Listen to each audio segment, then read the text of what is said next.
Reverend Gregory Pollard for allowing us to use and host the City of South Fulton District 3 Town Hall. This is the second one. I had the first one at Welcome Park, and we had over 100 people there. And so I wanted to be fair and have one on each side of my district. And now, Enon, this is a church that I am a member of, and Enon is now in my district, just this block. I know our boundaries are messed up, but just this block, and then the Legend homes next door are in District 3 now. We went through a redistricting because of the 2020 census. We have now 108,000 people in the city of South Fulton, and we had to redistribute our district, so it's approximately 15,000 people per council district now. So I picked up some more areas, and that's why I sent out a postcard. And I want to thank you all for physically attending to get the information.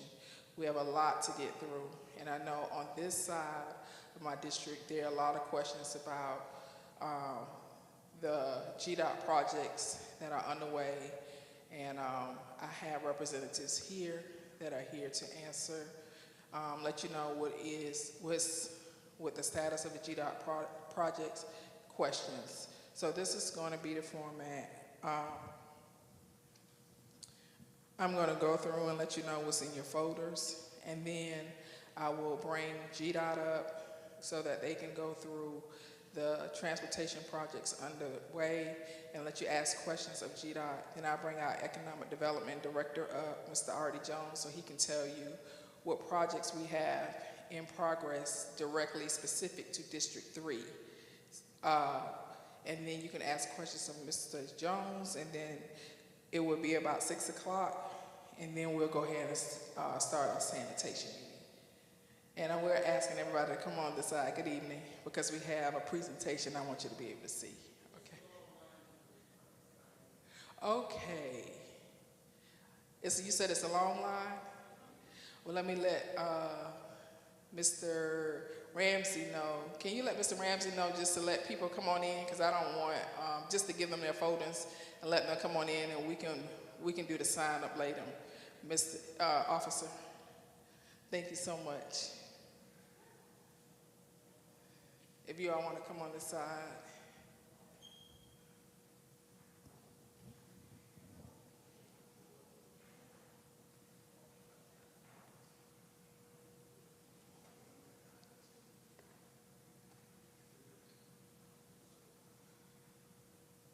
In your folders, let's quickly go through what I have in your folders.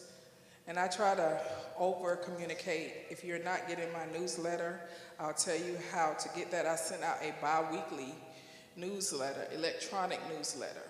And I try to mail District 3 residents once a quarter. So this quarter, what I plan to do is make sure that I get you a year-end review of the projects that we have completed, projects we have underway, and then also any other updates that are important or pertinent to you in the city. In the folder, you will see quickly, I'm going to go through a item that says C-Click Fix. And I know we're having a lot of issues with litter, and I know people complain about things in the city. Well, the number one reason things are not addressed in the city is because it's not reported. And that's what C-Click Fix is.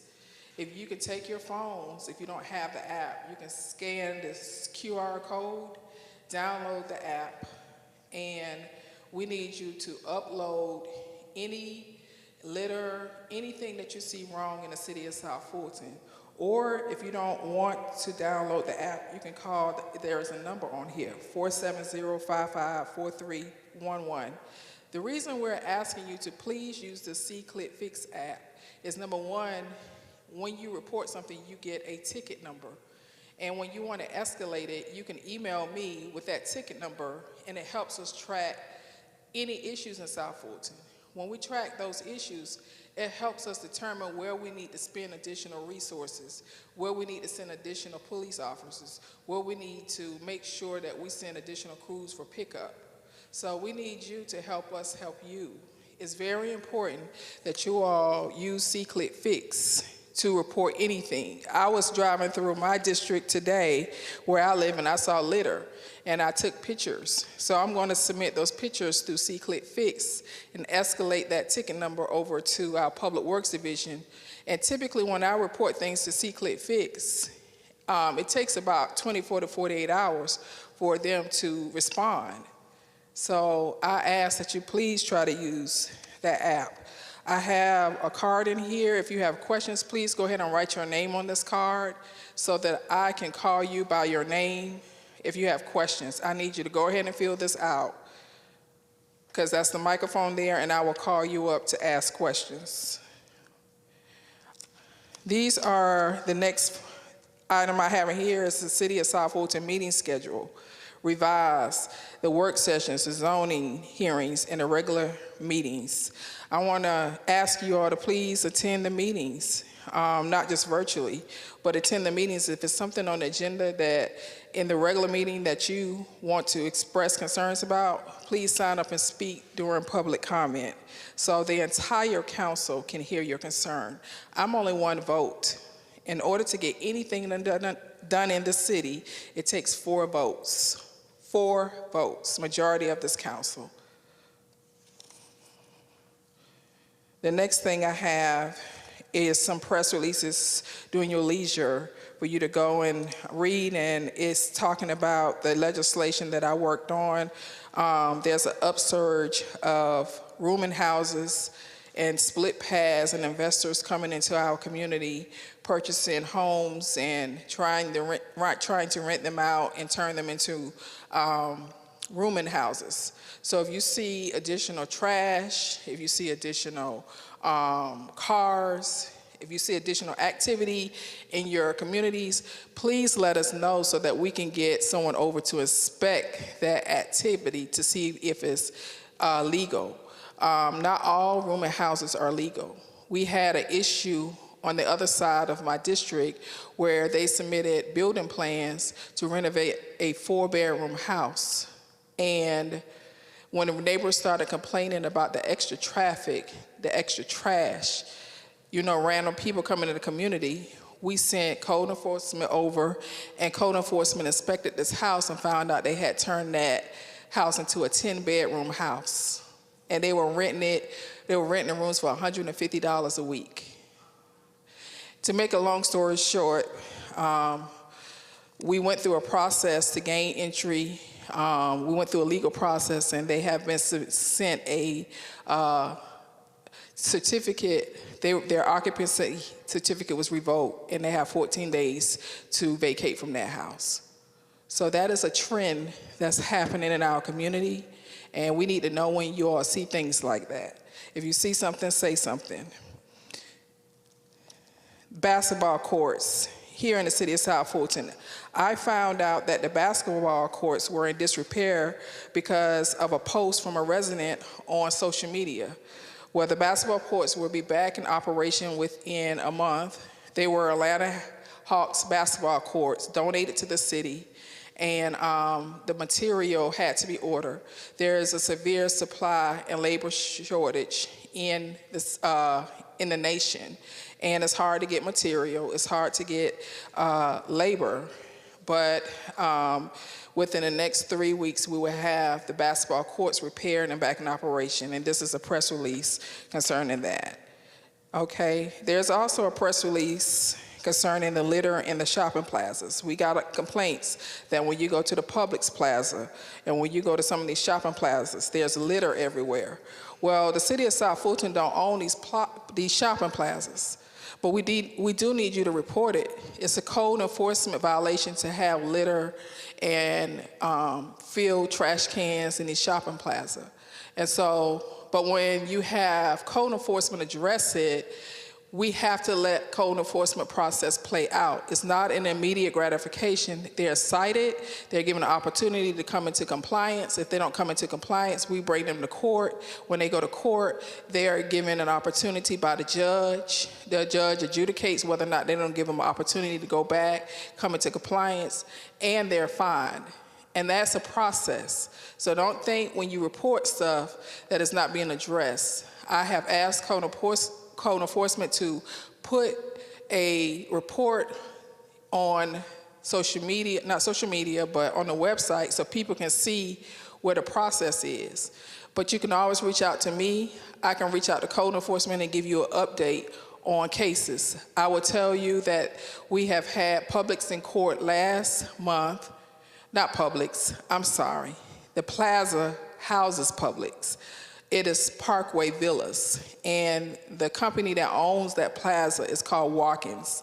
And we had them in court last month, and they have to reappear back in court this month. We also have the gas station waiting on a court date, and we also have Waffle House waiting on a court date. And we also have, Watkins own all of these properties. That property behind Waffle House, they're in court for that property too because of litter. So when you see something, say something so we can make sure. And what happens that even though they're in court, if code enforcement has to go back out them and cite them again, that's additional information we can use in court to help them come into compliance. Lastly, the crime report for District 3. Overall, in District 3, we do not have high crime. We have the second lowest crime rate in the city of South Fulton in the 7 districts, and we have the lowest high crime rate. Where we have issues is people who are not securing their cars when they go to gas stations, when they're at home, and I ask to please leave your cars locked. Don't leave your personal possessions visible. We have a problem with what you call crime of opportunity, where people are breaking in cars because they see personal items and they see things that make them want to take it. And when you go to the gas station, make sure you lock your cars, make sure that you continue to be vigilant. Those are the most of our crime issues in the city of South Fulton, but we don't have a lot of violent crime, and overall the city crime rate has decreased within 35% for the past 3 years, and District 3 does have a precinct coming in the highest crime area. The closest precinct to this area is Butner Road, but I do have a brand new precinct coming in District 3 in the Wayfield Plaza off of Roosevelt Highway. Within a month, that precinct will be open. It will have holding cells in it. It will have everything a mini precinct is supposed to have for those who don't want to comply with the law. All right, lastly, here's a presentation. I'm not going to go through it, but whatever the slides that we're going over, you have a copy of it for you to go back and look at it during your leisure. And then here's the Public Works report. You can go back and see the update on the different projects. We have Georgia Department of Transportation. If you all want to come on up, they're going to do a short presentation, and they're going to cover the state projects. And 2 of the roundabouts they're going to give updates on in this area is the roundabout on Jones and Highway 92 and Jones and DeMooney Road. And then the other roundabouts that are within the city of South Fulton, the one at Butner and Union, you will see target date for constructions highlighted, and the process that we're in now. The longest what's taking so long with these roundabouts is right-of-way acquisition. You know, sometimes when we have a company that handles right-of-way acquisition, and people think their properties are valued more than what it actually is. And when you're doing right-of-way acquisition for the good of the community, state law only requires you to pay fair market value. So we have to go back and forth. If the person doesn't want to agree with the price that the state or the local government is offering them, then we have to go to court. So that's what takes so long with getting these projects going, is right-of-way acquisition. Okay, I am going to turn this over to GDOT, and then after GDOT, we will take questions for GDOT. Then we're going to bring up Mr. Artie Jones, and he is going to give you an update on economic development projects in this district. You can ask him questions, and then we'll have the presentation on the sanitation. So this meeting today is about economic development and sanitation. Thank you. Thank you so much, Council Member. Well, good afternoon, City of South Fulton. My name is Paul Denard. I'm the District Engineer for the Georgia Department of Transportation. And you all want to go ahead and pull up that presentation there. All right, well, I did a little presentation as I'm an engineer, so in engineer fashion, we always have our PowerPoints and our visuals. And particularly, hopefully it'll be helpful for you to see exactly what's going on. So again, I'm the district engineer for Metro Atlanta, our state. Next slide. Our state, GDOT has 7 districts, and we are in District 7. The city of South Fulton is part of District 7, which is the Metro Atlanta district. And on next slide. And so District 7, even though it's the smallest district, it is actually the busiest district. We have about 30% of the population of the state of Georgia just in our 6 counties. And we have about 30% of the vehicle miles traveled. So all the miles traveled in the state of Georgia, 30% are in just these 6 counties. So we have a busy job there at District 7, and we're happy to serve our 47 local jurisdictions. And I like to bring up this slide too to tell you that from the Georgia DOT standpoint, we cover the roads out there with numbers associated. So think of any roadway you can, and think if it has a number, it probably is a state route. So 75, South Fulton Parkway, State Route 14, 14 Alt, Roosevelt Highway, State Route 14. Those roads you can think of with a number, 92, those are the state routes. And the other ones without a number, Derrick Road, Butner, all those are city streets. So we partner with the city, and those streets are handled under the city of South Fulton or whatever local jurisdiction. But you can see some of the stats there. We cover about 4,000 center lane miles within our district. So it's a lot of roadway. It's a lot that we maintain and operate within our district, and even 611 bridges that we inspect biannually to make sure that they're in good condition. Next slide.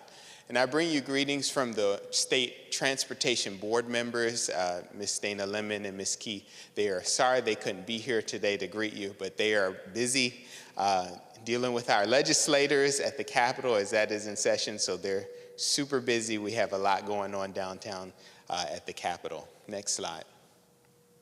So District 7 focuses on these key areas. Safety and operations is one of our core foundations in what we try to do in terms of doing business, in terms of making sure safety and operations are on the roads. So our project, our maintenance, the things that we do, we're trying to engage in those areas. Of course, we cover routine maintenance and pavement preservation. That's one of the things that come through our district office. And then, of course, we give information out to the public as well as facilitate.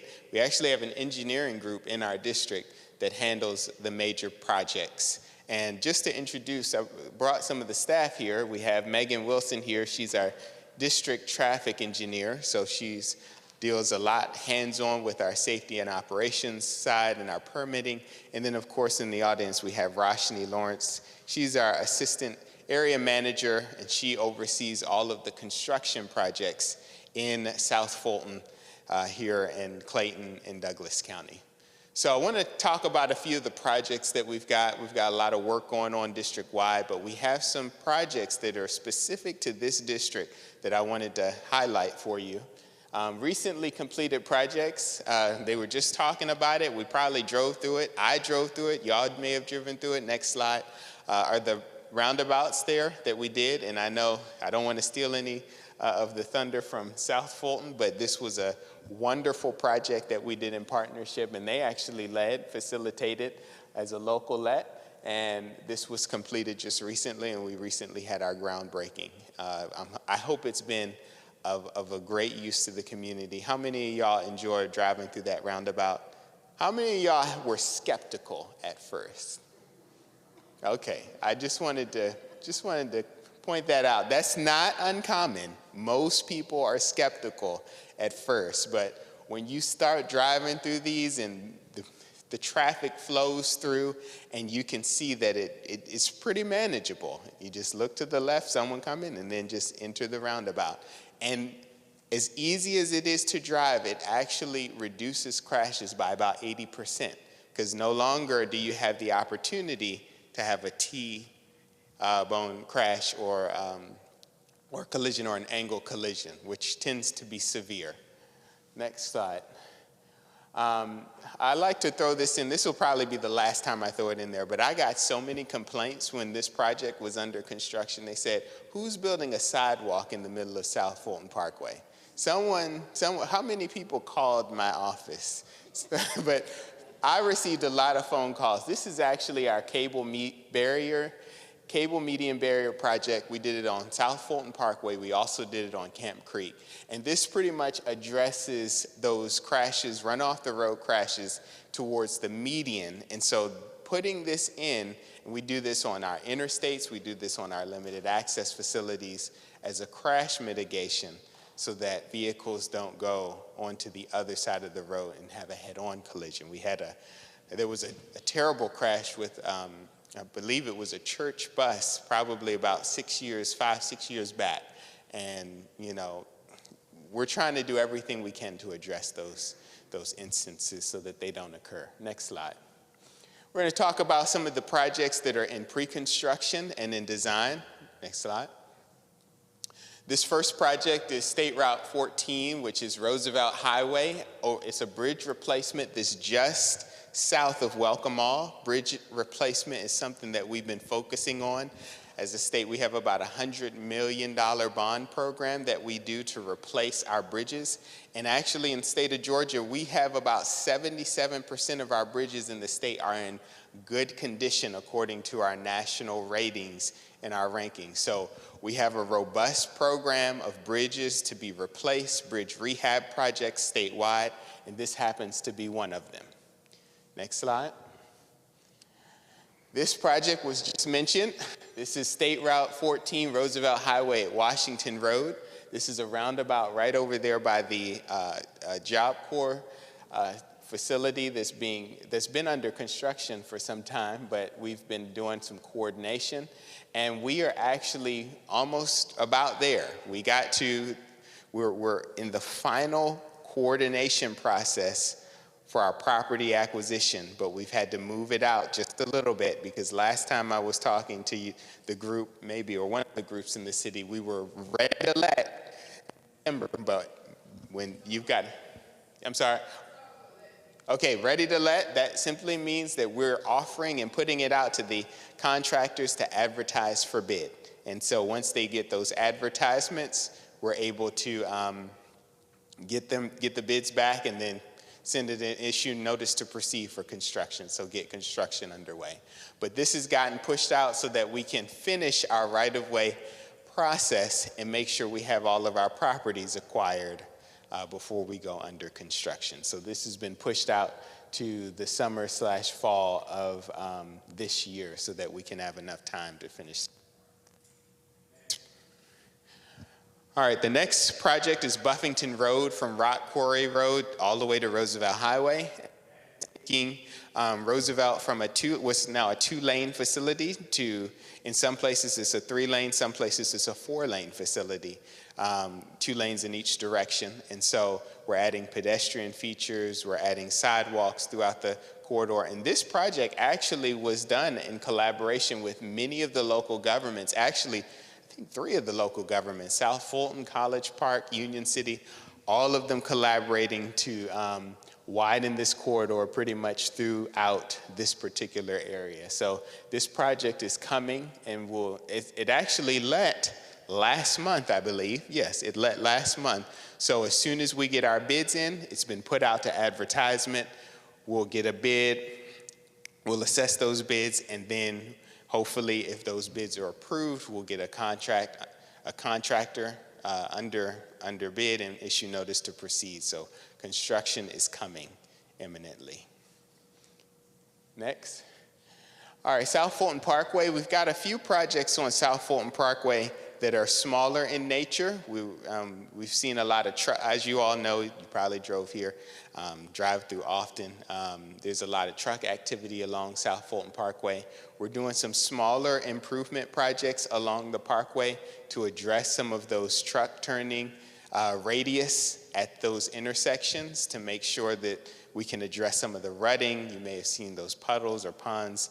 We're sending our maintenance forces out there, but we need to do some more projects out there to address some of that truck turning at those intersections. This project is actually a larger project at Mason Hunter Road that puts in some turn lanes to increase the efficiency of the intersection there, and we're actually going to be putting in dual left turn lanes southbound on, I believe that's the Mason Road side, coming southbound to turn left to go on to South Fulton Parkway back towards 85.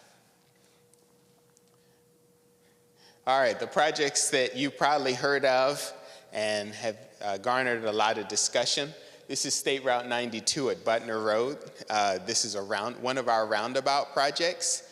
This project is scheduled to be let in winter of 2023. We are currently in the final design stage of that project. So we're finalizing property acquisition as stated before, and we're finalizing utility coordination and those efforts. So hopefully we will have this project let and ready to advertise by the end of this year. This installs a roundabout at that intersection. This is a safety project and is funded under our federal safety funds, and it will address the angle collisions and the crash history that we've seen at this intersection.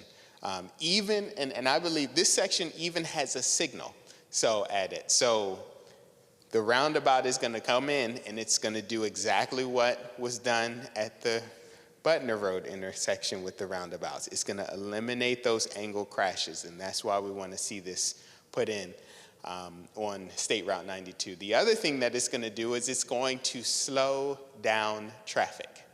And so I hear a lot of complaints from residents. I even hear a lot of complaints from our elected officials about the speeds on State Route 92 between South Fulton Parkway on up north towards Butner. And so we put in these roundabouts, this roundabout in particular, and then the roundabout in the next slide, the 2 roundabouts in the next slide. That's going to change the character of the corridor because you can only drive but so fast around a circle. Next slide. Okay, here we go. State Route 92 at Jones Road and DeMooney. We have roundabouts that are going in at those 2 intersections as well. And at Jones Road in particular, I know that on the southern leg of Jones Road, that's a dirt road, I believe, or a gravel road. We will be paving that road up until a certain point to tie into the roundabout. So that project is on schedule. We are in preliminary design and environmental for that project. So we've got with federal funds, you got to go through an environmental process called the NEPA and get a NEPA document, as well as we'll begin property acquisition here soon after our first field plan review, or our 30% plans are complete, and then we'll begin our utility coordination. So this will install roundabouts at these 2 intersections and address the crash history and the crash the crashes that we've seen at these two intersections as well. So I'm excited about this because it'll be a corridor of roundabouts, and like I said, it will change the character of State Route 92 in that area. So this project is scheduled to let in winter of 2024. So like I said, Butner Road is going to be under construction hopefully by the end of this year. And then a year later, these two roundabouts will begin under construction. So that's the hope. So again, I wish I could promise, and I wish I had a fortune teller, and I wish that every single property acquisition or problem on a project was easy and smooth sailing, but we set those schedules, but please note that they could change as we progress through the project delivery process. But we'll keep you informed, and we will be keeping the community informed every step of the way. Next slide. Okay, last project, State Route 92 at South Fulton Parkway. This is hot off the press. Back in 2011, I believe, there was a access management plan that was done in collaboration with many of the cities along South Fulton Parkway, pretty much from Chattahoochee Hills all the way down to College Park. And so one of the long-term projects that was put way out at that point was addressing the traffic and operational concerns at State Route 92 and South Fulton Parkway. So now that project is in the concept phase. So we're conceptualizing and looking at what we can do at that intersection. We are intending to put CFI, which is what's called a continuous flow intersection. That simply is an intersection that, and I don't know, how many of y'all been to downtown Snellville? Have y'all been to downtown? How many of y'all have been to the outlets in Dawsonville? So if y'all have been there, you'll notice there's an intersection, one intersection in particular, where the main intersection, you've got the left turns on the other side of the opposite side of traffic.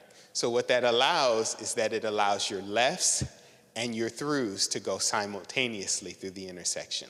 So it actually greatly increases the operation of that intersection. So I don't know who stood in the queue to travel north on 92 as you're getting up to South Fulton Parkway, or vice versa coming down south to get to South Fulton Parkway, but that will be addressed in this project. That is very early. As you can see, that's not scheduled to let until winter 2026, so we're very early in that process. We will be coming back out to the community with a public information open house for that project as we go through our environmental process, so stay tuned for more information as we progress through that project. Next slide. Just wanted to mention this. The city has See-Click Fix. We have 511. So you can actually there's a 511 app that you can download on your phone. You can dial 511 on your phones. You can go on the internet and go to ga511.org. And so this shows traveler information. If there's a crash, if there's a signal that's in flash, and that's any signal. Any signal is in flash, whether it's, city of South Fulton, city of Atlanta, wherever. Call 511, let us know the issue. If you see an issue on the road, you can call, especially on the numbered routes. Remember, the numbered routes, 511. And if you happen to call 511 and you're not on a numbered route, we're probably going to send it to whoever the local contact is in city of South Fulton or wherever you are.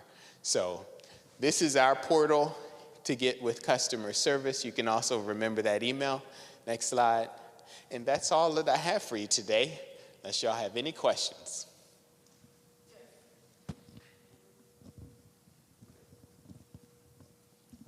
So we're going to take questions specifically for GDOT at this time. If you have any questions, if you would like, I'll bring this down to, if you can't make it to this mic, what I'll do is bring the mic to you. Mr. Reed, if you can, and we want to make sure that we try to keep them to questions. Mr. Dunn, how you doing? My name is Harold Reed. I'm a resident here in South Fulton. You may not remember, but I was at the meeting in June when we first discussed the Hunter Mesa South Fulton Parkway situation. Now, you placed me in a very awkward situation because on your word then, I came back to the community to say that progress would start to happen on that intersection revamp last fall. Nothing has happened. While I see you are still listing it, where exactly does it stand at this phase? Because, again, I came back to my community and I said, they told us this fall dirt would start moving. Absolutely. Thank you so much for asking that question. We actually had our communications officer put together a flyer just last week on that project because I have been getting calls about that very project. But just to give you a summary, we advertised that project, a turn lane extension, 3 times. And every time it came over the allowable threshold for my program to fund it. We were going to use a program called the Quick Response Program, which limits our ability to pretty much to $200,000. So every time we sent the bid out to be advertised 3 times, it came over. And so every time we sent it, we had to scale the project back and resend it to bid, scale it back and resend it to bid, scale it back. So essentially, we have gotten to the place where it's now signed and we received a contractor and the contract is on our upper management's signature system. So as soon as that contract is signed, you will see cones and barrels out at that intersection. And so my hope is that it's going to be. So this is the thing. We advertised it the first time. Y'all are getting the real information. We advertised it the first time. It came in too high. We had to scale it down. So what was a 200-foot turn lane extension, okay, became a 50-foot turn lane extension. We put it back out there, and the contractor said, well, the prices went up the first time, but then the prices came back down. He said, I could do a little bit more asphalt and get you 175 feet. So that's when we put it out there for the 3rd time. And we got the bid under 200,000 that we needed. So the scope has remained relatively the same, but just so that your information has changed, the project and our intent as of today has not changed. We're doing this in 2 phases. The first phase is the quick response, which hopefully if it's within the available limits, we can get done. But the first phase is to extend that turn lane so that before we close the median. If we close the median and at Majestic, we need to provide storage at Mason Hunter for all of those trucks that will be diverted. So that's the first phase. Do the turn lane extension, then close the median. So, like I said, one thing that I will say is we could definitely be more upfront with the community updates. We're going to send the flyer. If there's any way, I'll leave my card with the council member and we can provide that information.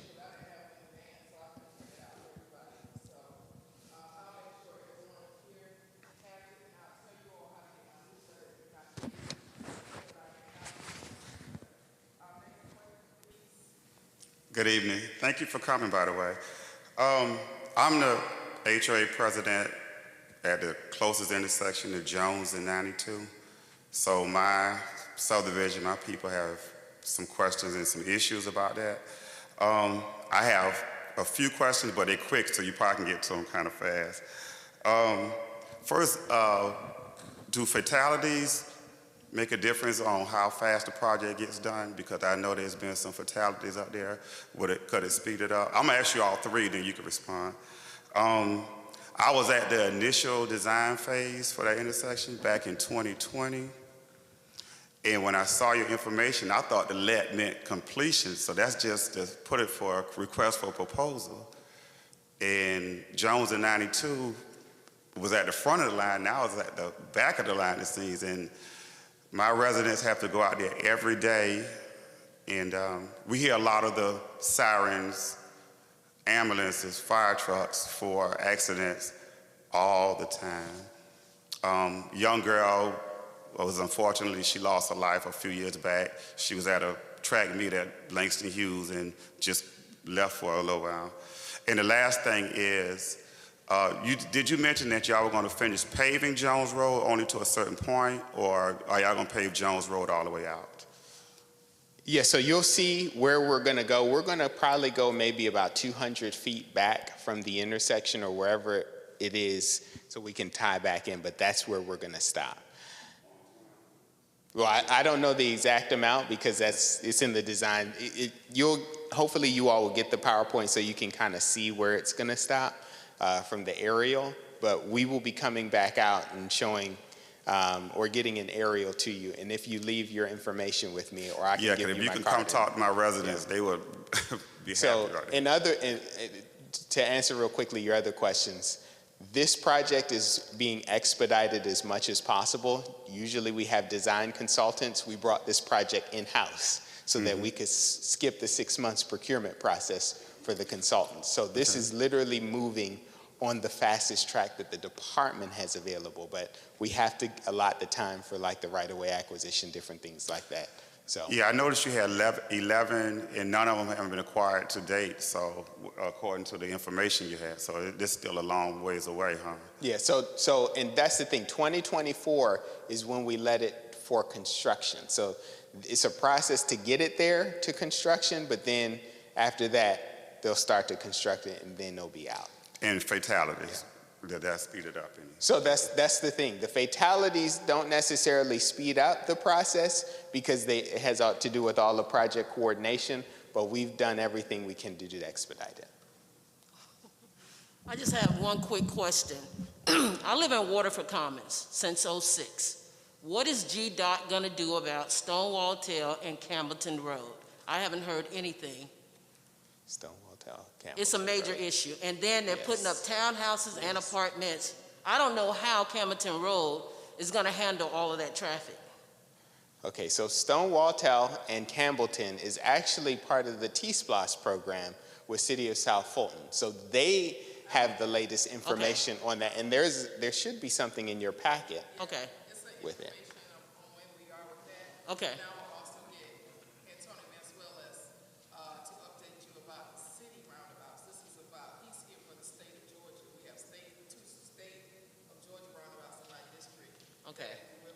Okay, because I just thought when he said a number was state, and that's 166, right? Yes, Campbellton Road. it is on a state route. We have we are ready, and I think we have issued the permit for that project. So from the state, the city is done. Now it's just a matter of the city's procurement process.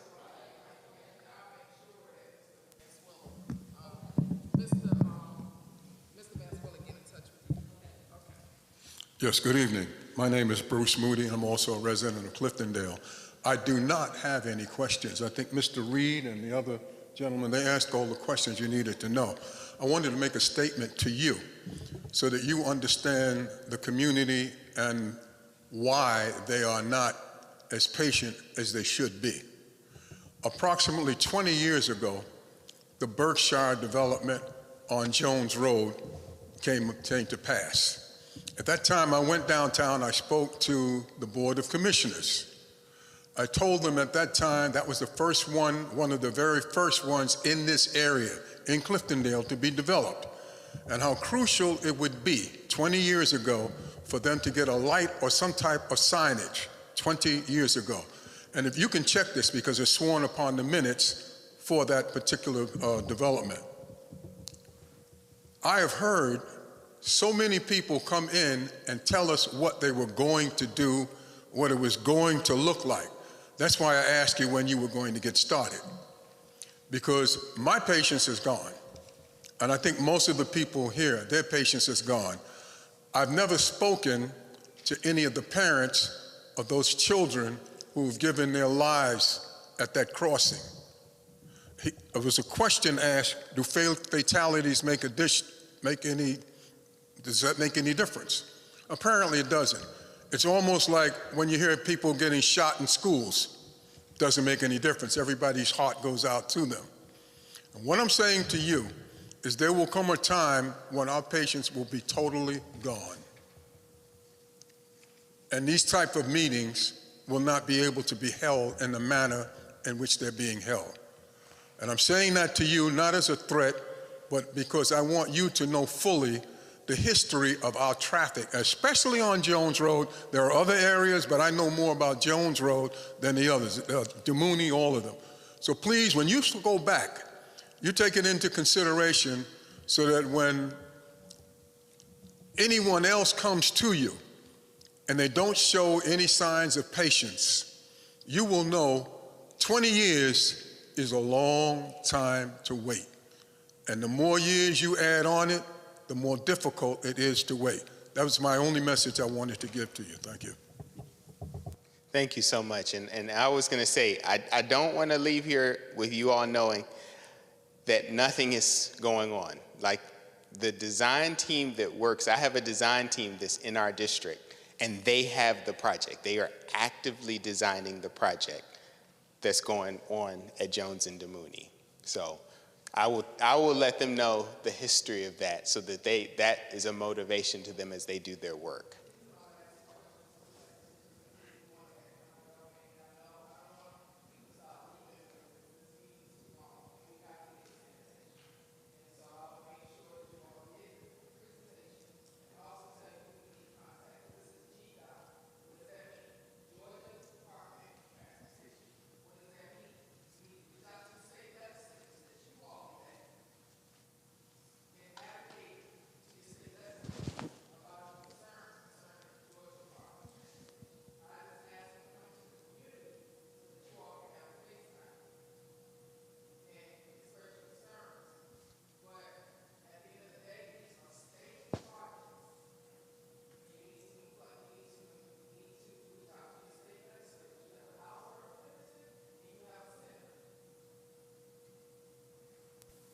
Good evening. My name is Kwame Afari. I'm a Fulton County resident for about 20 years. I wanted to thank you very much for the work that you're doing, and I wanted to thank the councilwoman. I'm the one whose 19-year-old son was killed right at the Wayfield while he was going to work about a year and a half ago. So when I hear you talk about these roundabouts and the different things you're doing in our community, it's really touching my heart, especially when you talked about putting this precinct in that plaza.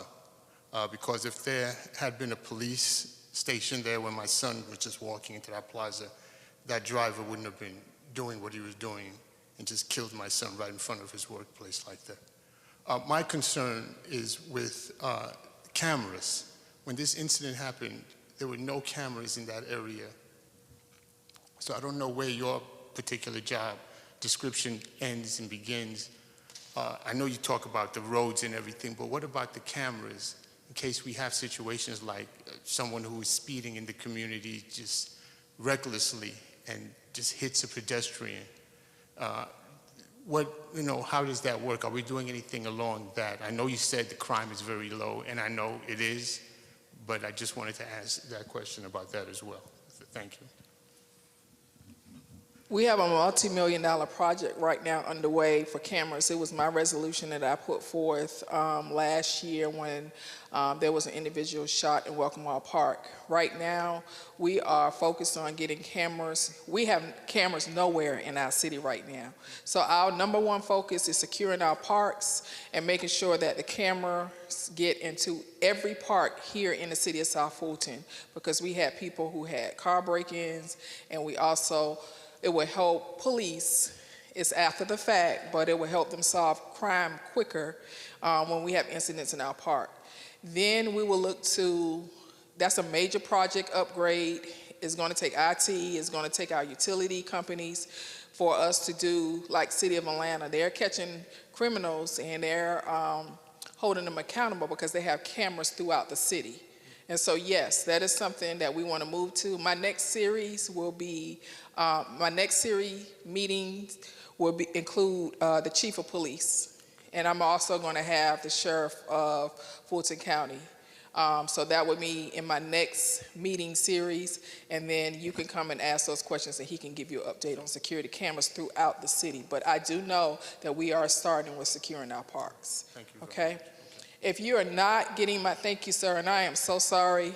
I met you before, and we did talk with GDOT, and they did agree to extend the sidewalks along Roosevelt Highway when they do that Buffington Road project.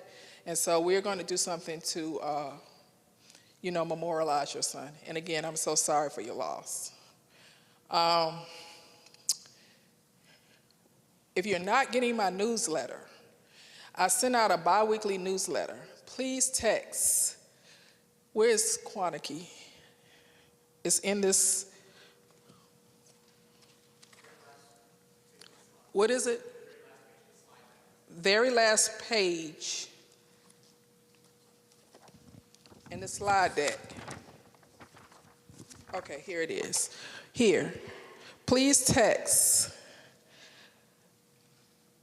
I don't see what they're supposed to text. It's 42828. What are they supposed to text? District 3, 42828. District 3, text 42828, District 3, and then it's going to ask you for your email address, and you can subscribe to my newsletter. And my contact information is on the back page of this PowerPoint. I have my mobile number, that's my city number. I have my email address, and I am on Facebook, I'm on Instagram, and I'm on YouTube. There's no reason that you can't get in touch with me. And I also have a legislative specialist, so if you can't reach me, you can reach Quanticky Rancid. In your folders, you have my business card and you have his business card. So if you call me, you can't reach me, you can reach Quanticky. And we can sign, if you don't want to text District 3 at 42828, District 3, 42828, then you can email us and we'll add you to our distribution list. But we will make sure you get the slide presentation. Mr. Jones, thank you so much for coming to visit with the community. Mr.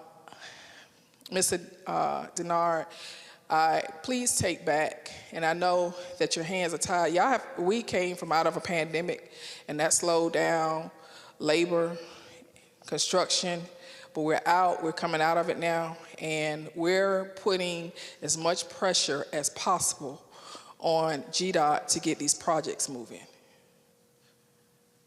Thank you so much. I want to ask Mr. Artie Jones to come up.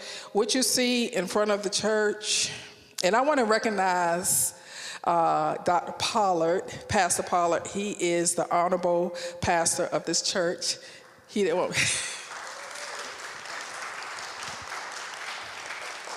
I want to thank him so much, and we want to wish him happy birthday. Yesterday was his birthday. He's the big 60. And so he looks 50, but he's a big 60. And he wants me to let you all know that he is, if you want to join the church, he's always accepting membership. All right. All right, come on up. This is our Economic Development Director, Mr. Artie Jones, and we stole him from College Park. As you ride down Main Street, you see the amazing things that's happening in College Park. Well, he is responsible for a lot of that. GCIC, which is the convention center over there, the Skyhawks, the different eateries that you see on Main Street. And so we're hoping that, we're asking him to bring that same synergy here to the city of South Fulton. And I want to temper there's immediate gratification you all want to see when it comes to economic development. But unfortunately, that's just not how economic development works. First, you have to plan, you have to get it funded. He's going to go through all of that. And then you have to have this is Mr. Jones' job. You have to go out and get the business to want to come to South Fulton.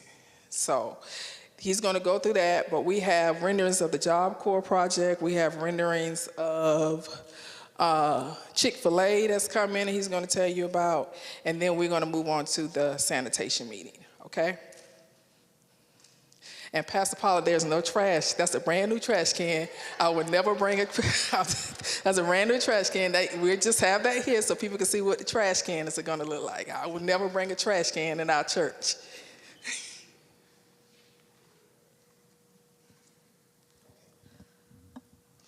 Good evening, everyone. I think I'm going to stay down here. I'm tall enough. I think I'll stay down here. Thank you guys for the opportunity to come in and speak to you today about projects in District 3 and also to talk to you about economic development, what it is that I do, my team, and what I would like to try to bring to the city of South Fulton with your assistance. As far as the slideshow. Oh, slideshow.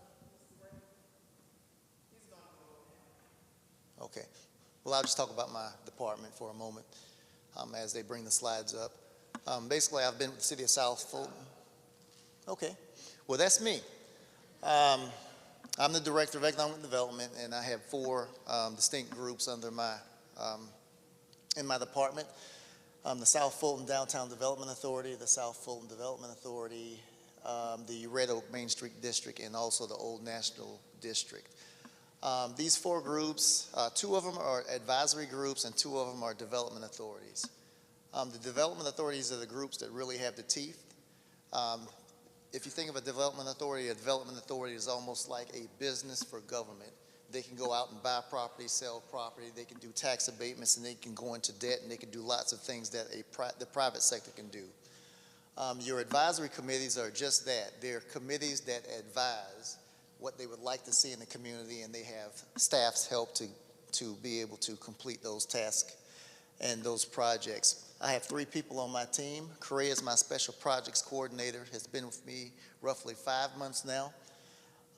Teresa Parhams has been with me, well, I wouldn't say has been with me, has been with the city for about 1.5 years. And then I have Miss Caitlin King over here, who is the Red Oak Main Street manager here in District 3. She's been with the city almost 2 years now. Right, yeah. But they all work with me, and I have a really good team. They're doing a great job, but we want to do so much more. Next slide. Okay, I'm louder. District 3 projects. This project is in District 3. This is 4800 Campbell Drive. When I first moved here to the city of South Fulton, they called it the Blue House. It's an old historic house. It was purchased originally to be used by the police department as a police precinct, but they found that this particular building to kind of retrofit it just wasn't a good match. So it's being now redeveloped as the new Red Oak Main Street office and also a community facility that can be utilized by the entire community. As you can see from, let's go back 1 slide. As you can go back, as you can see, oh, 1 more slide, please. As you can see, this particular facility right now is about 2,400 square feet.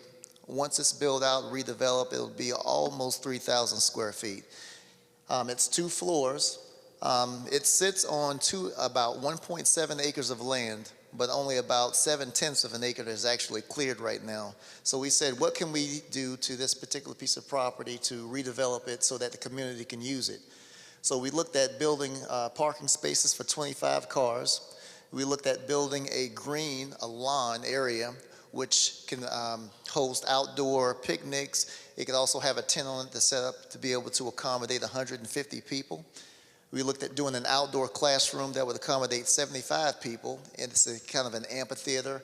And then we also looked at having a community garden also, where the community could come out and have little plots to grow vegetables, fruits, whatever it is that you wanted to develop.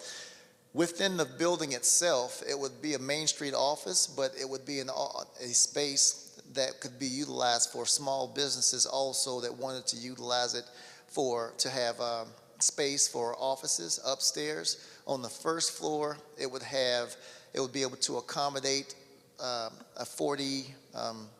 meeting for 40 people. There will be there will be a kitchen there, a catering kitchen, which would have warming facilities there. And if you wanted to rent it for a wedding or a family reunion or anything like that, you would be able to do that. But this particular building also would be handicap accessible. It has a second floor on it, and it'll have an elevator in the building also. This building was once a home back in the 40s. It became I believe, a community service, a community center by Fulton County, and later the Fulton County Housing Authority purchased it, and then it was actually sold to the city of South Fulton in January of 22, I think, 2022. So we're looking forward to this particular facility, and like I said, it'll be available to the people of the city of South Fulton. Next slide. Next slide. This is an elevation of the back of the building, the rear of the building. It'll have a wraparound porch around the entire building that will be covered, so that even in inclement weather, if it's really bad weather, you can still have people outside enjoying, the air, walking around. And next slide. This is the side of the building from Spring Street. This is what it would look like, and as you can see the covered porch on the outside of the building. Next slide. Okay, this is a new Class A office building that's going to be developed right off of Roosevelt Highway, Highway 29. This particular building will be approximately, I believe it's like 45,000 square feet. It'll be the second Class A office building in the city of South Fulton. There's one Class A office building in South Fulton right now, and that one is on Old National Highway. But we're looking forward to building more Class A offices in the city of South Fulton. What that will do is Class A offices usually attract white-collar jobs, and white-collar jobs usually pay more, and those individuals will be able to afford to buy homes in the city of South Fulton. When I first started out in economic development some 25 years ago, any job that I could create was a great job, because I worked in a rural area and it was really hard to create jobs. But as I began to get more and more into the field, I wanted to attract a living wage, jobs that would support a person trying to make a living. So in the city, over the years, I've always tried to go after Class A office buildings. I've been trying to go after corporate tenants. It's great to have restaurants and retail and things of that nature, but at the end of the day, if you have to work 3 jobs to make ends meet, who's going to be there to raise the kids, watch them? Who's going to be there to be able to spend time with family? Okay, next slide. You guys are getting a new Chick-fil-A in the city of South Fulton. It's going to be in District 3. This is going to be located off of Highway 92. Next slide. These are several elevations. Next slide.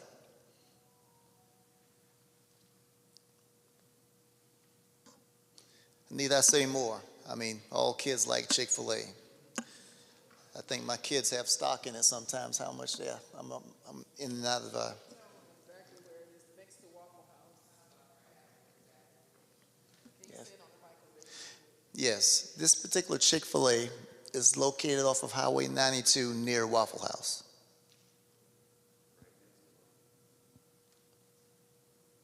And is there like a roundabout that's close to this area that's being? Yeah, he's already covered. Yes, okay. Right. Next slide. Also, the Economic Development Office was located over in the Red Oak Plaza, and we've recently moved out. The police department is actually moving in. Councilwoman Willis has just talked about that the police department was moving in, and they would have a police presence over there in the Red Oak Plaza. Our new office has moved out to Old National Highway, and all of my staff are there now. Once 4800 Campbell Drive is renovated, Caitlin will be moving back to that particular office to run that office. But right now, on February 23rd, which is next week, on Thursday, you guys are invited to the grand opening of our new office. It's from 11 o'clock until 1:30 p.m. at 6385 Old National Highway, Suite 210. This is located in the LA Fitness Plaza, the marketplace, and it's located right beside Hibbett Shoes. So if you are available, please come out. We'd love to have you. We're going to have a lot of programming here at the facility, not only economic development activities, but we're going to have a lot of community activities also. Our space was 1,000 square feet at Red Oak Plaza, and this is approximately 3,000 square feet. So we'll be able to have a lot more community functions. Next slide. All right, that's my contact information. If you have any questions, I'm here to address any questions that you might have. If you have any questions for economic development, I was told to stop speaking off the mic. If you have any questions for economic development, please come up. If you cannot make it to the mic, I can bring it to you. For those who are virtually, again, if you're not getting my newsletter, please text 42828, District 3. And I will email you in my next newsletter the presentation that we went over today. We will be getting our Economic Development Center back, the Blue House, and that will be for District 3. Come on up, sir. And I'm telling you right now, don't call me about your speeding tickets, because the traffic unit will be operating out of that plaza, out of that precinct on Roosevelt Highway. And I don't get involved once your speeding tickets have been issued. So please adhere to the speed limit, because they will be right off of Roosevelt Highway in that plaza operating out of that precinct. Look, I don't do a speed. I could get in trouble for getting involved in a speeding ticket. That's a different story at a different day, but they put up these little signs this morning when I was walking my dog.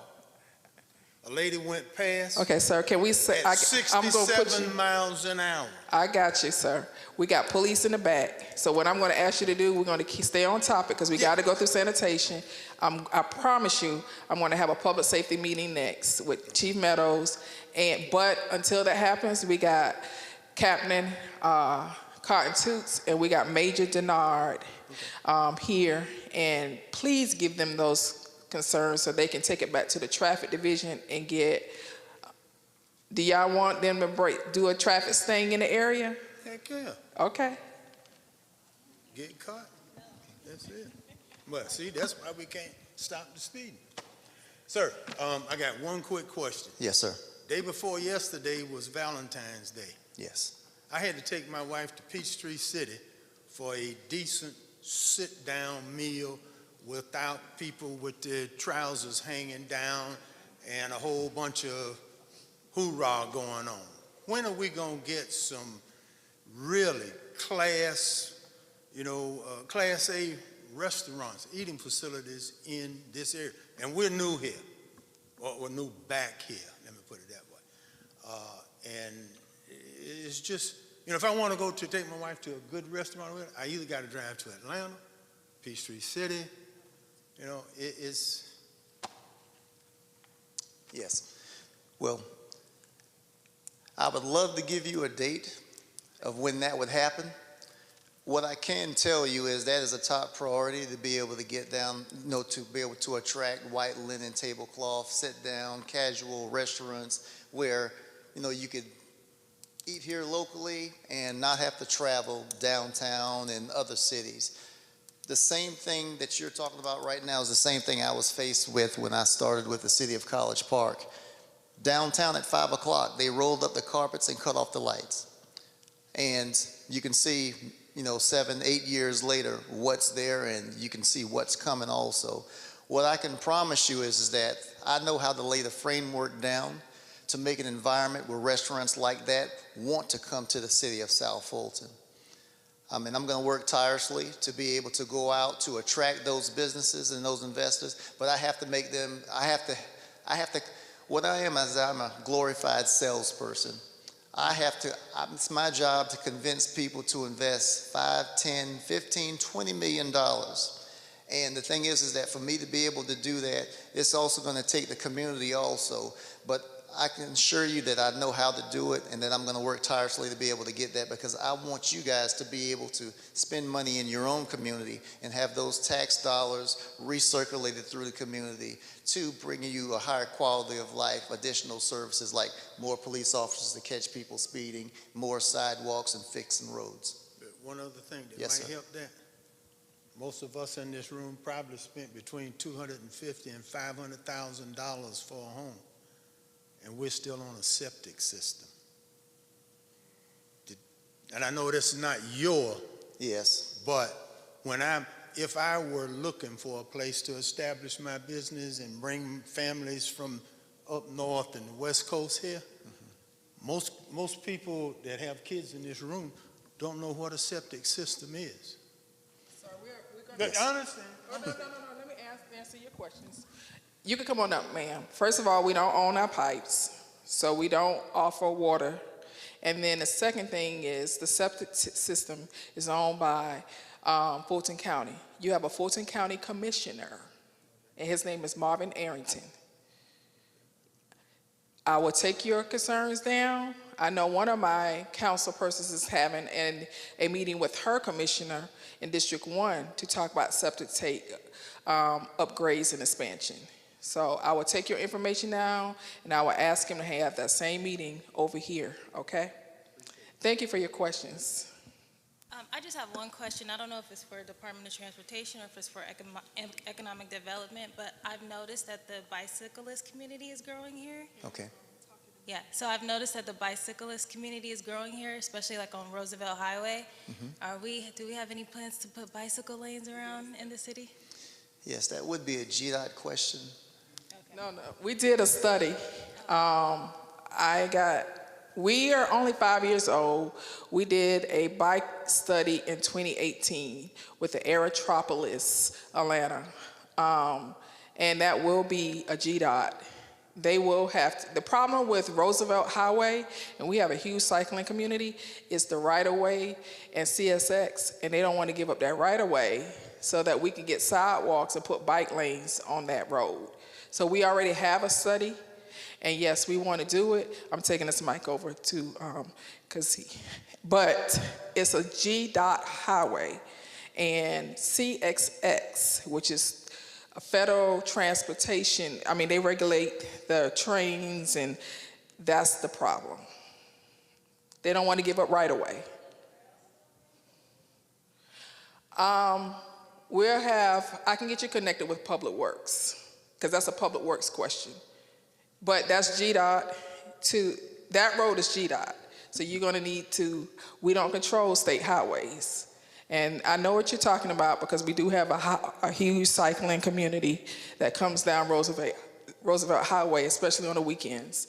And yes, it can be done, but we got to work with GDOT and CSX. Thank you very much. You're welcome. Hey, Mr. Jones, Anthony Aiken from Champions Park on Old Fairburn Road. My question pertains to the intersection on Highway 92 that you gave your presentation on. We moved here from Colorado about 20-something years ago, and that area was just nothing but undeveloped property. And now it's just booming with all types of development, warehousings, the shopping center, now Chick-fil-A and the others. My concern is with the increased traffic, I've noticed a decrease in services as far as keeping the area clean. Is there any talk about putting in some type infrastructure in place, because they have so much traffic there now, to keep that area clean? We were just there about 3 weeks ago. There was trash up and down the highways. That new large warehouse on the right side, right across from the shopping center.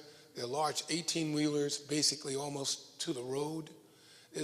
Doesn't seem to be a plan in regards to how do we control this growth, and how do we keep it clean for the residents and people coming into that area. I love economic development. I think it's great, but there should be some thought in regards to how we're going to keep that area functional, so we can address the concern of bringing in white linen cloth type restaurants for people not to go way up north or someplace else to eat. Okay, I'm gonna bring the mic back to you. So I will address the sanitation. We have Mr. Gordon here that's going to talk about our sanitation program we're going to roll out. On those state highways, they only come and pick up litter on the state highways like every 45 days. And so it's up to the cities at that point to augment what the state is already doing. And I will be transparent and tell you I do have a problem with our current vendor, because the city of South Fulton is currently, the city council approved $895,000 to pay a vendor to pick up litter in addition to what GDOT is doing. And I don't see them frequent enough. So that's one of the issues that we have brought to the attention of the person who's responsible for the day-to-day operations, which is the city manager and Mr. Antonio Valenzuela. So I will take your concern back. It's my concern too. I am tired of seeing the litter everywhere, and we are going to have to either figure out if we can get people assigned to every district, get multiple people assigned to every district, or hire people and pay them minimum wages to constantly focus on picking up trash, because that's the only way we're going to be able to keep our city clean. And that's the only way I've seen other major cities throughout this nation keep their cities clean. I've been to San Antonio, I've been to Washington, D.C., and their areas are well kept, but they're investing millions of dollars into someone doing that constantly, picking up trash, because our community isn't adopting the roads like we're asking them to do. A lot of people don't want to pick up trash. We can go into our schools like Dr. Jones suggested and educate, but while we're waiting to do that, people are still littering. So if we want a clean and pristine community, we're going to have to do what the northern cities are doing. And they are paying people to constantly pick up trash off of their highways and in their communities.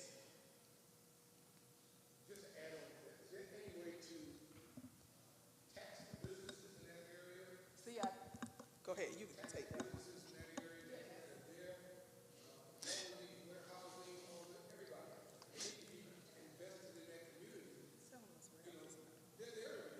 Right.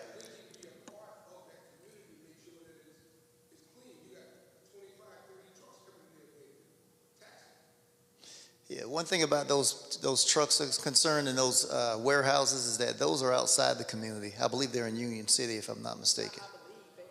Well, they are in Union City. So, with that being said, there isn't a great deal we can do about those trucks and warehouses, but the first question that you had, is there a way to tax the businesses within a certain area so that they can pick up trash? Well, yes, it is. They're called CIDs, or Community Improvement Districts. Right now, that particular area is not in the Community Improvement District, but it would be, that's something that we can look at, being able to get an existing getting an existing CID to actually take over that area, or to start a new CID in that area. What a CID is that it's a group of property owners that agree to a 5 mil increase in their taxes. They'll pay that tax, but as a result of that, there are several things that can be done. You can get increased, you can have, they can use that money for infrastructure improvements, landscaping, facade improvements, and also law enforcement, beautification and economic development.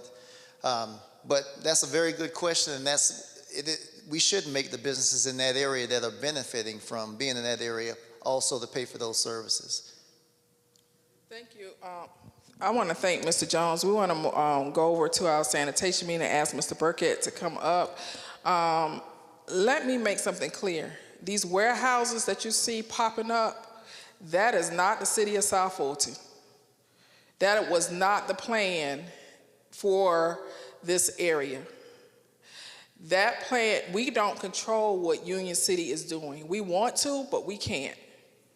I mean, I'm living behind a warehouse now, Coca-Cola, that I had no control of, that I wish I had control over. Every city has their own autonomy to do what they want to do. And Union City has not been the best neighbors as far as making sure we had right buffers in place, as far as the trucks, coming into our community. We are fighting every day. We have state legislators working to allow us to put cameras in our community to catch these commercial trucks that are coming through our community. And tearing up our streets. But guess what? There's legislation right now in the General Assembly to allow for these commercial trucks to get heavier. 90 tons. And so people are down there fighting. Communities are showing up in these committee meetings asking, not to allow this because these trucking companies are not contributing to our infrastructure and they're not helping us repave our roads. The reason we decided to become a city, and Mr. Reed can tell you because he was on the forefront of this, is because we were not getting any attention down here in the city of South Fulton as far as economic development, because we had commissioners that did not live in our community, that did not have any stake in the game, and they did not care about bringing the white linen tables and restaurants and bringing class A offices. So this did not happen overnight, and we're only 5 years old. And I think we're doing a miraculous job, with bringing what we're doing right now, with us being only 5 years old, because the average economic development project takes anywhere from 10 to 15 years. It took us 10 years to get that roundabout on South Fulton and Button Road. And our former mayor, when he was a commissioner, he worked with Congressman Scott to get that done. So I would submit to you, within the next 10 years, you're going to see what you're asking for, but it's just going to take us time to get there. And we're in our stages now where we are building and we're planning. And I'm asking you all, when we have meetings for your input, show up. We're taking all of these concerns back. And that's how I am, as your council person, that's how I'm able to advocate. Other districts, and I'm not trying to put anybody down, they don't have any activity going on in their district. The reason I can stand up here and I can have the economic development director tell you about the different projects that's happening in District 3 is because I went to work when I got elected in 2017. So that's why we got Chick-fil-A coming. That's why we got different roundabouts coming. That's why we got a police precinct coming. That's why we got a Main Street program. That's why we got our firehouse renovated and rebuilt. Because I'm listening to you and I'm taking back what needs to be done. But it's going to take us time to get there, and I'm not going to lie to you, and I'm going to be transparent. Come on, Mr. Burkett. Before I turn this over, let's talk about sanitation. Let's talk trash. I'm leading this ordinance because we tried to go down this route in 2018, and we listened to residents. And residents were in love with their sanitation vendors. They wanted to pick who they wanted. They wanted to pick the vendors they wanted. They didn't want us to control trash. Now look where we are. We went through a pandemic. People didn't want to come to work. There were staffing shortages. Some vendors didn't keep up their trucks, so the trucks broke down. So then everybody started complaining to the city of South Fulton and wanting us to step in and make these vendors pick up trash and answer your calls and not consistently increase your bills every year. Because I'm with GFL, and I don't know about you, but my bill has increased consistently, significantly since 2000. I started with $58 a quarter, now I'm up to $90 a quarter. And if I ask everybody in here what their bill is, it's going to be something different. And then when you all complain about them not picking up your trash and not answering your calls, City of South Fulton couldn't do anything about it because we can't control a free market. If they are a legal business, we can't stop them from doing business in our city. And if they're not answering your phone calls, if they're not picking up your trash, you have to deal with them. The city of South Fulton can't do anything about it because we are a free market. We can't tell them, don't go up on our citizens every quarter. We can call them into meetings and advocate for you, but we can't regulate them. That's what a free market is. Free. They do what they want to do. So I am sorry that you all are not getting your trash picked up. Your bills are constantly going up every year. You see random trash trucks roaming through your streets. Everybody has a different trash day. You see trash juice coming out of the trucks. You see trucks flying down the road and the litter going out. I am sorry. But this is why we're doing something about it now. We gave you your opportunity to do what you wanted to do, have a free market. This is what happened when you have a free market. Now we're regulating trash. And I can't make everybody happy. The city council can't make everybody happy. But we have to do what's in the best interest for the good of everybody. And that's why we're here. So I'm going to turn this over to Mr. Burkett. Thank you, Councilwoman. Again, my name is Gordon Burkett. I'm the solid waste coordinator for the city of South Fulton. And actually, I'm very excited to be here tonight. I'm glad to see each one of you here tonight. I'm glad the Councilwoman has these type of events that shows how the blocks are being built, okay, of a healthy, thriving community. So we talked about economic development tonight. We talked about transportation issues. And now we're going to talk about sanitation a little bit as well. They're all connected, okay? It's all about quality of life, about having safe communities that are attractive, that other people are interested in, and building those type of facilities that we're talking about, where we, can have that very nice dinner with our family member or loved one. And this is a critical building block of that. Everybody likes clean, attractive communities, right? So our presentation is on page 15, I think. Actually, it's actually page 14 that starts on that if you want to follow along with me. And there's a QR code in the front there. If you click on that with your camera, it will take you to the sanitation webpage on our website, and it will give you some more information. There also is going to be one more handout that's got some facts about what we're doing here this evening. Next slide. All right, so tonight I'm going to be very brief, and then I'm going to take some questions. We're going to go over the program purpose and its expectations, how we got to selecting the vendor that we chose, an overview of the program that will be here very soon that I'm very excited about, and the Waste Pro Council Award, and also what is Public Works' role in this process. Next slide. Our expectations are very reasonable, I think, to make the city of South Fulton cleaner and more attractive through a consistent, comprehensive, and cost-effective approach, okay? So we're looking at this not just one thing, okay? Next slide, please, which is the next slide here, because there is no magical solution to litter, but through a series of services, education, and enforcement, our community will become cleaner and more attractive, okay? Not just for us who live here today, but also people who are looking to build things here going forward or living here in the future. Next slide, please. Okay, so our program's pretty straightforward. What our expectations are to reduce litter through containerization.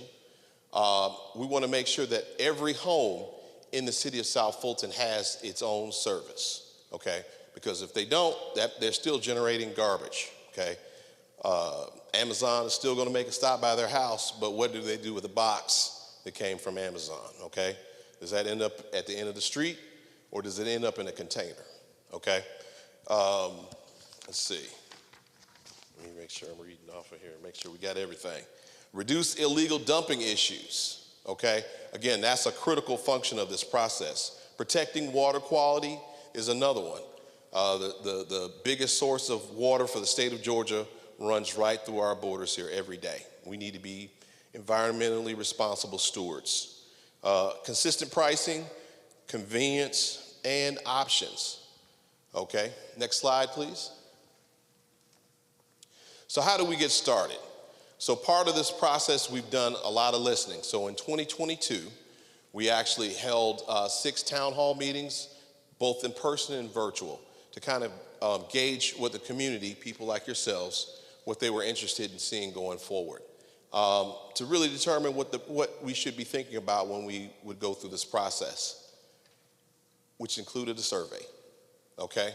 What we found, and again, we had 626 people who filled out this application. Thank you if you were one of those people. Everybody wanted weekly trash service.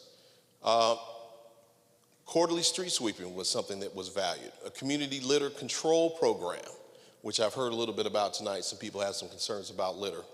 And also accountability. They wanted to be able to call one number for everything that they needed to get done, and some uniformity in the way that each community was being served. Next slide, please. So what we did, we took that information, and then we also went and talked to council, and they weighed in and gave us some good information. And from that, we created what's called an RFP, request for proposal. In layman's terms, that means simply we reached out and said, hey, anybody who does sanitation in the state of Georgia, we're interested in creating a program that has these objectives. If you're interested, please let us know and give us your best price, okay? And so those are the things that we did. Our selection was Waste Pro of Georgia, and that service will start in June of 2023. So if you got service right now, I would ask you to continue with them and keep moving forward. But we're doing a series of meetings now to let people know where we're going here very soon. As we get closer to the date of new service, we're going to do some additional meetings to make sure that everybody understands how to use the service, what their day of service is going to be, etc. So I brought in an example here. I would not normally bring in a garbage can into the house of the Lord, but I wanted to make sure you had an opportunity to see something that's going to be coming to your community very soon. The service is going to cost $19.43 per month.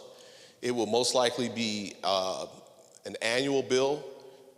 We're currently working with the tax commissioner to determine the best approach to collecting that, but that should be a pretty reasonable amount. And again, that's going to cover your weekly household garbage and monthly bulk waste. Next slide, please. Okay, so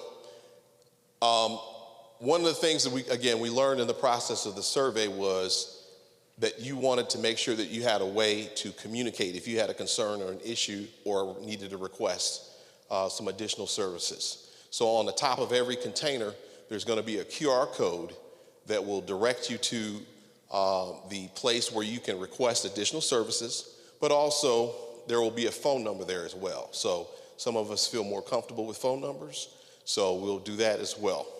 But also, if you're skipped by chance or missed your service, that will also give you an opportunity to let that information be known so that we can come out and figure out what's going on to make sure that we've served you appropriately. So, next slide. Okay, so this is our program timeline and milestones. So we really started going out and talking to folks in December. This is about I think our 4th or 5th meeting. And we're going to continue to do some of this stuff.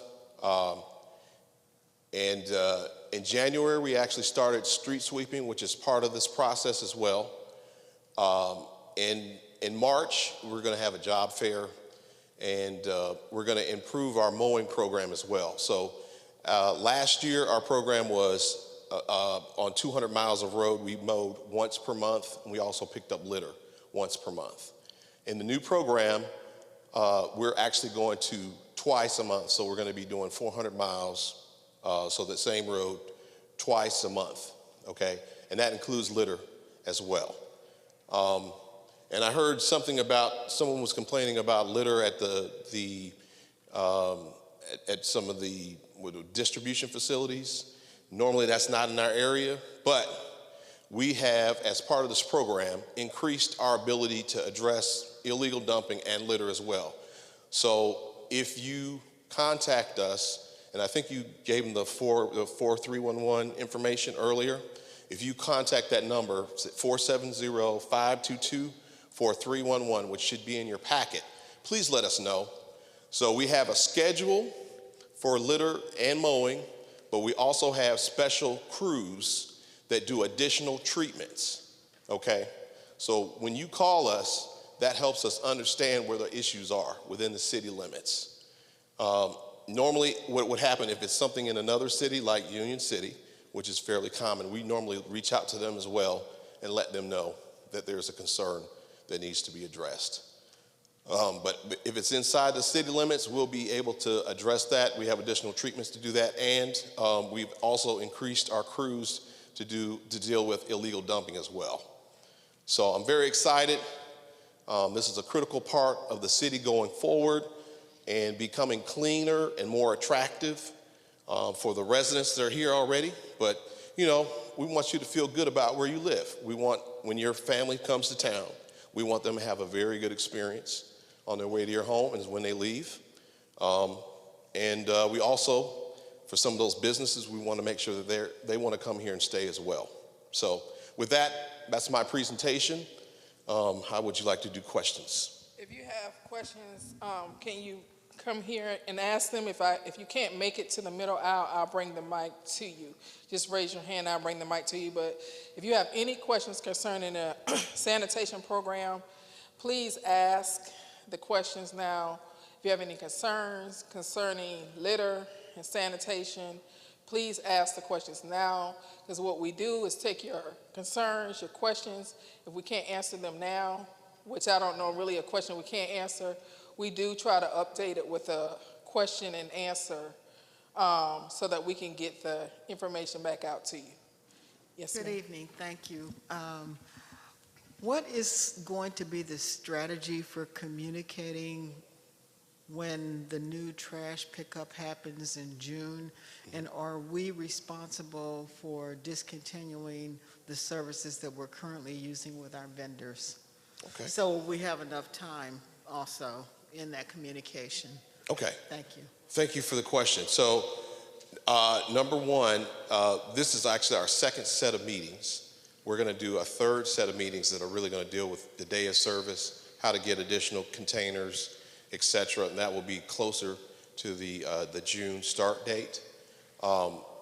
We will be initiating the coordination of switching out containers. So the good luck is that the majority of containers that are in the city right now are managed by the same company that is a subcontractor to Waste Pro, who will be providing the service after June. So we're going to work with the other providers in the area to make sure that that's a seamless process.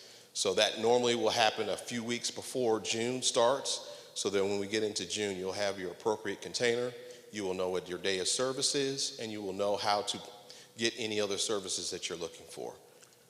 Are we going to receive postcards or what? I'm glad you mentioned that. Included in our process is one mailer to every resident that will be affected by this. So the answer is yes. Thank you. All right. If you live in my district, thank you, you can come on up. If you live in my district, you're going to get more than one mailer, because the city will send you a mailer, and then I typically mail residents in District 3. I'm sorry, I only have a budget for the residents that I govern, so I would ask that you probably ask your council people to, keep you informed, and which most of them do. Most of them do a good job with that, but I typically try to mail my residents because I have a huge senior base. So you said there was like additional services. I just want to be clear. Does that mean that recycling will be available as well, or? So at this point, we are not going to offer curbside collections.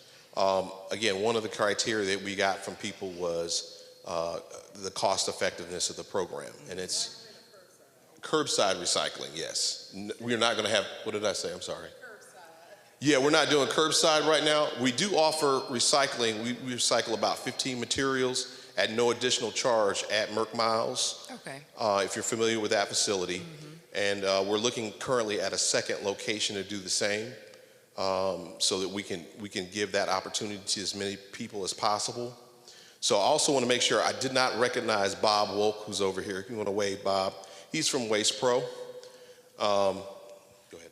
I want to add a little bit of context around this recycling, because everybody says they want to recycle, but when we check the data, only 5 to 6% of our residents in the whole city is paying for recycling, and I don't know if it's because people are going to Merck Miles and recycling there, but I don't want to increase the cost of sanitation when we only have 5 to 6% of people recycling. I would rather focus on getting us consistent weekly pickup and bulk pickup once a month. That's the focus, because to include a cost for something that most of the residents aren't doing, I mean, if I'm wrong, let me hear your feedback overwhelmingly. But I just don't feel that right now, if you're talking about a decision for the overall, 5 to 6% is a high enough. 5 to 6% is a high enough to increase that $19.33 a month. If we did the numbers and over 50% of the people in the city was recycling, then I can justify that, and we try to make data-driven decisions. I would like to add too, the other thing is we have a very diverse population in the city of South Fulton. So we have some of the most urban areas you could possibly imagine, but we also have a lot of people who live on 12-acre estates. And the services that you have at a condo are not necessarily going to be the same that you would have at that country villa, or however you want to describe it to. So what our goal was to find the core services that we found that most people would utilize, and we included those as the core services in our program. But also, Waste Pro has worked with us to provide some additional services that you can contract with if that's something that you're interested in. So again, our goal was to keep that price as attractive as possible. Okay. Go ahead, ma'am. I'm a resident in this district, and I have a concern. And one of my concerns is, how do we get children involved in trying to help with this garbage and not contributing to the garbage? And I had made a suggestion when I moved here and I purchased a house here, I made a suggestion. And one of the suggestions is about going to the schools, having a contest, perhaps having signs made, giving the parents and the children the opportunity to see that their sign is up in the district, and people would go and look at it and try to be aware that there is garbage and that they shouldn't be contributing to it. And of course, no answer. Okay, well, I can give you the answer now. The answer is yes. So we're going to be doing, as part of our process, it's included, we have a budget to do education and outreach. So that's going to be a part of it. In terms of what it's going to look like and feel like, that's not been determined yet. So if you have an interest in it, I'm all ears. And I've done what you're talking about. I think it's important. I call it community ownership, okay? And it's not that your house is necessary, your name is on a deed or anything like that, but you own, you have some ownership, you have some connection or responsibility to the community that you live in or work in. And that's how you do it, by bringing in connections. We've done it through artwork, etc. And I'd be happy to talk to you about that as well. And I think it would be better than the green signs that are up, where you just don't even notice them, and they're not attractive. You said green signs? You have signs, you know, do not litter. Don't litter. Yeah, I mean, those... They were very bad. I don't think that they really... I mean, we're all human, so I don't like to be told what not to do, to be honest. I like to be encouraged when I do the right thing. So the type of signs that I like to do encourage people to do the right thing, to use receptacles, hold trash in your car, etc. And that's something that we can do as well. Okay, and the last thing I want to say is there was a program where you were supposed to come to certain houses and pick up trash and pick up certain things, and it was a day of recycling, I think, and the things were supposed to be taken in, especially in the homes of seniors. Okay, that sounds like our cleanup day. Amnesty Day, cleanup day, yes. And that was last year? We typically, it's actually going to be March 18th. Well, that was last year that this was supposed to have happened. Okay. And I'm still waiting. Oh, you didn't receive that? Of course, Okay. no, of course not. And I'm still waiting. Okay. I've called every month, still the same thing. Okay. You know, and no one ever comes. Well, I'm happy to talk to you offline about that. Sure. But again, we're going to do that And I've event talked on the 18th. online and offline. Okay. And no one has ever responded. Okay. I spoke to the head of your department, Venezuela? Yes, I spoke to him personally. Okay. Yes. Yes, I noticed the containers, the one that's over here. Are they using mechanical arms to lift their? Okay, I've seen several like GFLs. They do the same thing, and the lids will start to come off. Okay, huh? Oh well, that too. But anyway, you know, and I don't know if it's the way they're handling the containers or what. There's a learning curve for sure. Oh, there is? Okay. All right. What I will tell you that if you experience that, because that has happened to me twice, I came home and my trash can was gangster leaning too. The wheel was over in my neighbor house and the trash can was that, and I called GFL and they brought me another trash can. So what I will tell you that on top of the trash can is a phone number and a QR code. So if you ever have a damaged trash can, make sure you call that number. And you're a Waste Pro. How soon can they get a new trash can? Well, I'd like to just point out. You gotta come here because it's people virtually. Come on up, Bob. Yeah. Well, I'd like to point out the tracking system. You didn't mention it, but it's an electronic tracking system to address citizen concerns. You know, maybe somebody missed your trash or there's a damaged cart. When you contact the call center, they input that into this tracking system. That's a third-party website that we do not control, the city doesn't control. Once the ticket is created, it starts a timer, and so then it starts timing how fast do we respond to whatever the issue is. And so if it's a cart issue, typically within a couple of days we get new carts out. We have a crew that just runs carts. It's all they do. For a community of 40,000 homes, we need a crew that just runs carts because there's going to be a few that get damaged. You know. One last thing. And we'll have carts too. We'll have a small cadre of carts. So if there's ever a challenge to replace a damaged cart, we should be able to address that pretty quickly. Thanks, Bob. I don't know how many people are into volunteering and picking up trash in your neighborhood, but I do it.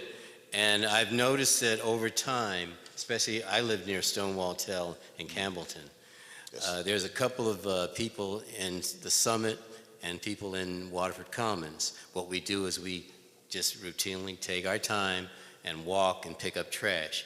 I know some people don't like picking up trash. My wife, she's, you know, you're low life. But anyway, but I feel that it's that important. It's that important. If we don't, take time and do it ourselves, how can you ask anybody else to do it or not do it? Okay, I'm through. Well, I'm glad you mentioned that. So I don't know if you're a part of an Adopt a Road group, but as part of our outreach as well, we pick up the bags, and we can provide, sticks and gloves and the bags themselves, and we'll come back and pick the material up if you let us know. Well, it's just that, we just do it on our own. We don't really, join any groups or anything like that. The city has Adopt a Road program, and I appreciate you picking up litter in your community. I have a consistent resident, and where is Miss Harvey? And I'm not gonna call you out, but I have another resident here that consistently pick up litter in our community. We are constantly encouraging residents to do that. Unfortunately, we don't get an abundance amount of volunteers that are willing to do that. So the city is going to have to pay people to do it. That's just the bottom line. If you want a clean and pristine community, we can't depend on volunteers, because if not, then we're not going to get the litter picked up. Well, I guess. I appreciate you. Okay. And please encourage people to continue to take pride in their community and do what you're doing. We just need a lot more of you, so we can get it consistently done, and so we can get it done on a schedule, a more frequent schedule. Yes, thank you, sir. Well, I was about to ask about the Adopt a Road program, but I guess you kind of got that one. We have it, yes. Yeah, how do you sign up? Because I was going to sign my community up. This question is not for me. It's from another City of South Fulton resident, that one of my coworkers. And it's not my issue, so don't get on me, but his thing is... Don't kill the messenger. I got you. Right. He's a single person in his house, and he always says, does he have to pay the same thing as somebody with 4 people in their house? So that 1943 is for every house in the city. So I can take it back to him? Let me answer this. I don't have one child in my house that goes to Fulton County schools, but I got to pay that tax. You know why? Because I want well-performing schools in my community, because it only helps my property value. So we can't pick and choose just because you don't have my mom transitioned in June, and my daddy still got to pay his trash bill down in Savannah. So I understand that. Thank you for being a messenger. The answer is yes. He will still have to pay the $19.93. I'll take it back to him. Thank you. Well, I want you also to take back that fact sheet that you got on there, because it's a comprehensive program. It's not just once a week collection. It's not just bulky collection, but it is a series of other things. It includes the street sweeping. It includes litter collection on 200 miles of road twice a month, and mowing twice a month on 200 miles of road. So I will pass that along to him, because that is what I told you is a common complaint from him and other co-workers of mine that live in the city. They all have that same issue, so I take it back to him. All right. Thank you, sir. Thank you. I have 2 questions. I heard someone ask you about curbside, and you said you don't do curbside. Am I? Recycling. Oh, you don't do recycling. Curbside recycling. We do recycle at Merck Miles currently, and we're gonna add a second location. Okay. But we're not gonna be doing that at your house. So your regular pickup is curbside? Absolutely, okay, sir. Oh, okay, you got me scared for a minute. And bulky I collection, thought I had too. to bring it to you. No. Okay. Oh, absolutely. Okay. So we actually, we like to call it, actually in the Code of Ordinance, it's officially called non-curbside collections. So it is for those people who physically are limited and not able to take their container to the curb, and they don't have anybody else in the household to do it. That's something that we have currently through the different providers now, and that's something we'll be offering as well going forward at no additional charge. Right. The second part of the question is, do you work with code enforcement? For instance, this gentleman asked about taxes, et cetera. Am I correct in assuming everybody in the city will be required to sign up for some type of collection? Well, see, actually, we're not even going to require them. We're going to provide a container. So the difference in this program and what we're doing now versus what we're going to do forward is that we're placing the responsibility on the owner of the property. Okay. Now, if that property is rented, that's okay too, and that's a discussion between the renter and the property owner. But at the end of the day, the only way that we can have containers at every single location, regardless if people are moving in and out, or to hold the owner of the property responsible. So this will come back to the city.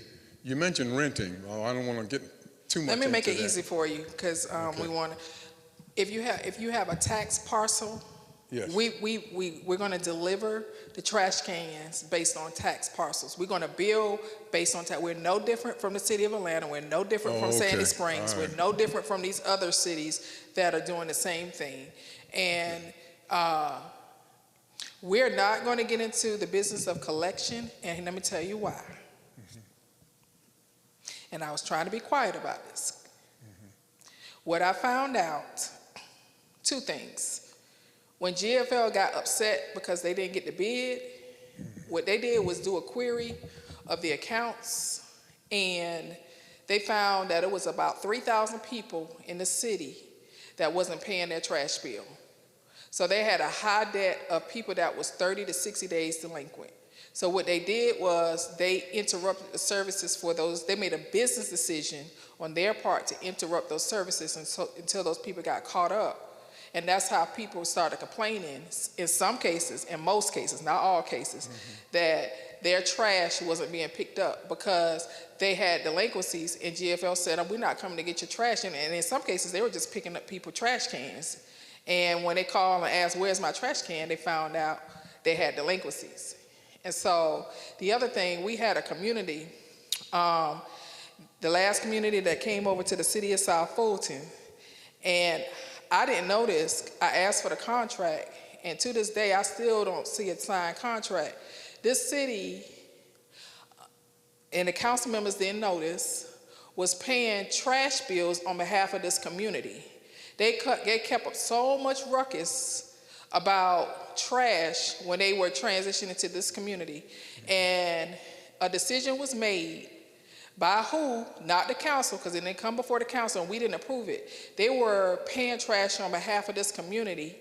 And when we found out that these people weren't paying their trash bills, and the city was fronting like $19,000 or $20,000 a year, where it came up to, and they had to go out and do a major collection enforcement to make these residents reimburse the city for trash services. And how much did we get most of that money back?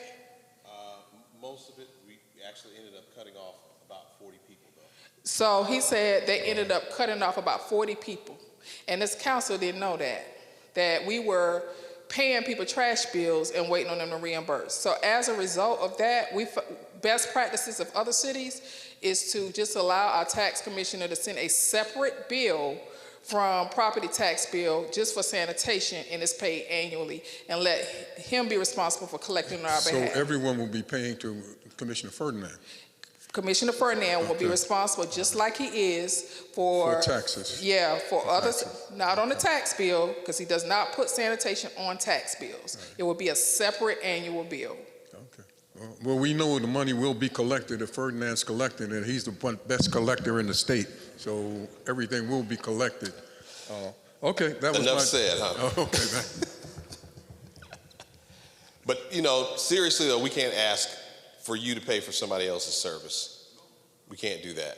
So that's the best approach for us to do that, to make sure that we're holding everybody accountable. Yes, ma'am. Okay, yes, greetings. I don't know if you can hear me. Okay. Couple of questions, you might have covered this, but how long is the contract with Waste Pro?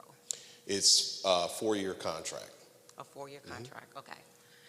And it's like, actually it's 1 year with 3-year renewals, automatic renewals. Say that again, it's 1 year with an automatic renewal? Yes, okay. For 3 additional years, for so 4 years total. So if we're not happy with their service, what is the process to get a new provider? Yes, so there is, the language is in there that we have the ability, if we're not happy with the service, to make changes. But also, because we've had some issues this past summer, some of you may have been affected by the service, maybe even recently.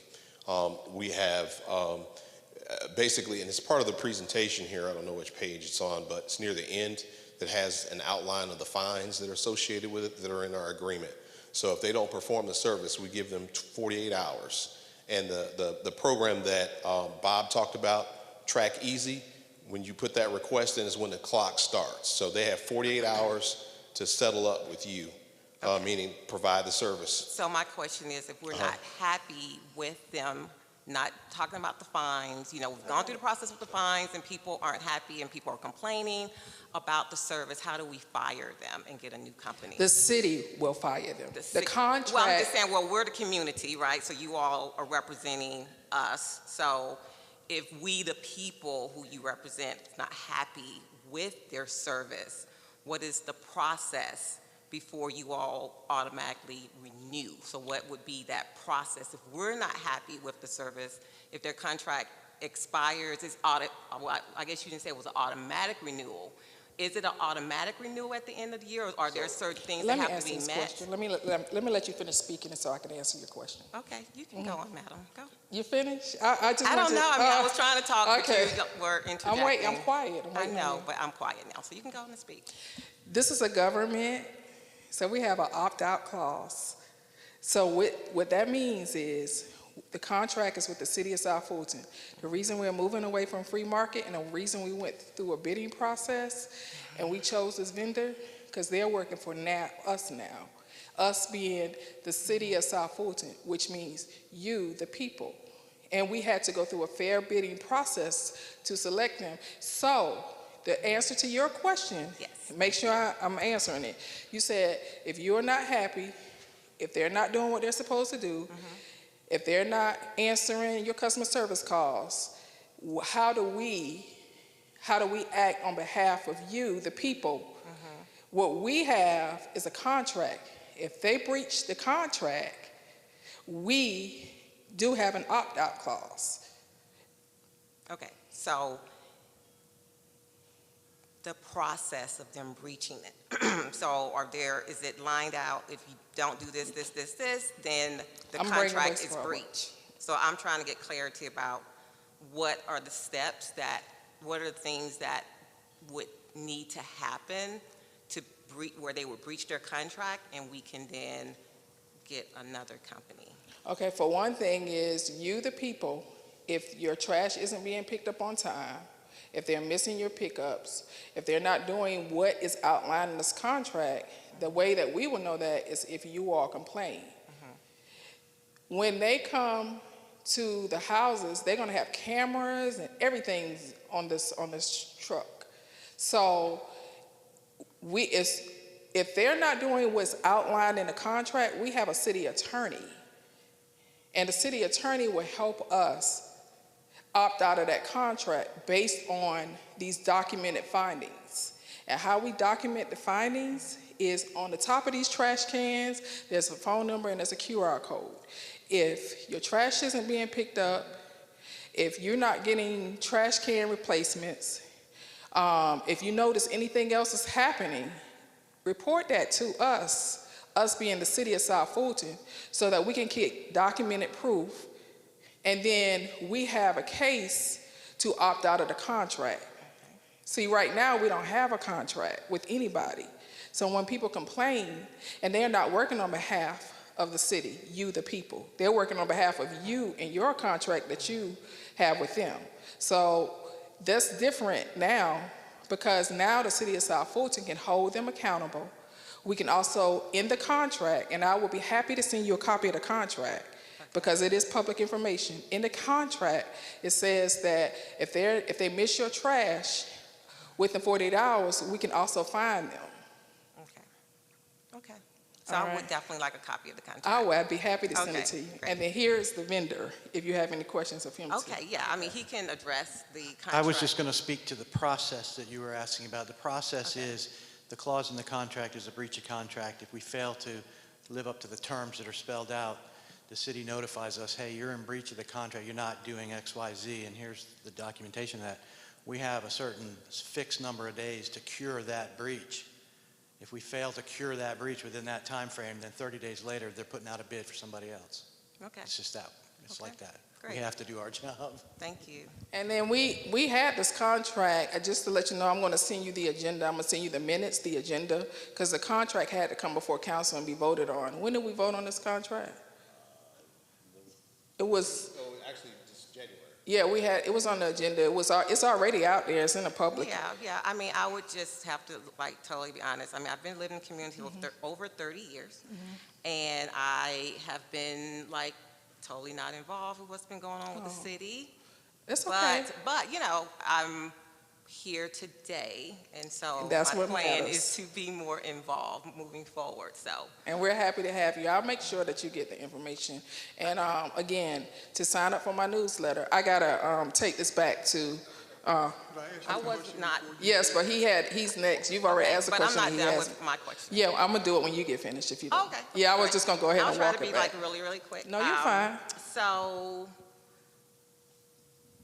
okay, so how will To me, I mean, for me, the big issue with the trash, I mean, far as the companies that pick up the trash, I feel like the mechanical little hand or whatever they use is part of the problem, because prior to the mechanical hand, you know, if there were actual people putting it up on, you know, picking up the trash, and they could pick up any debris that would fall. So I'm just trying to wonder, like, how or what are you all going to be doing differently? Okay, so I brought Bob back up here for a couple of reasons. Number one of the reasons why it's, you know, from us approving the contract to the start date was that they're getting some additional new equipment to service the city, which is critical, especially in the garbage industry. You want to talk about that a little bit? Yeah, I would just say that, you know, the model you're talking about, the rear load model that we all grew up with, we knew from the old days, it's changed a lot, the industry.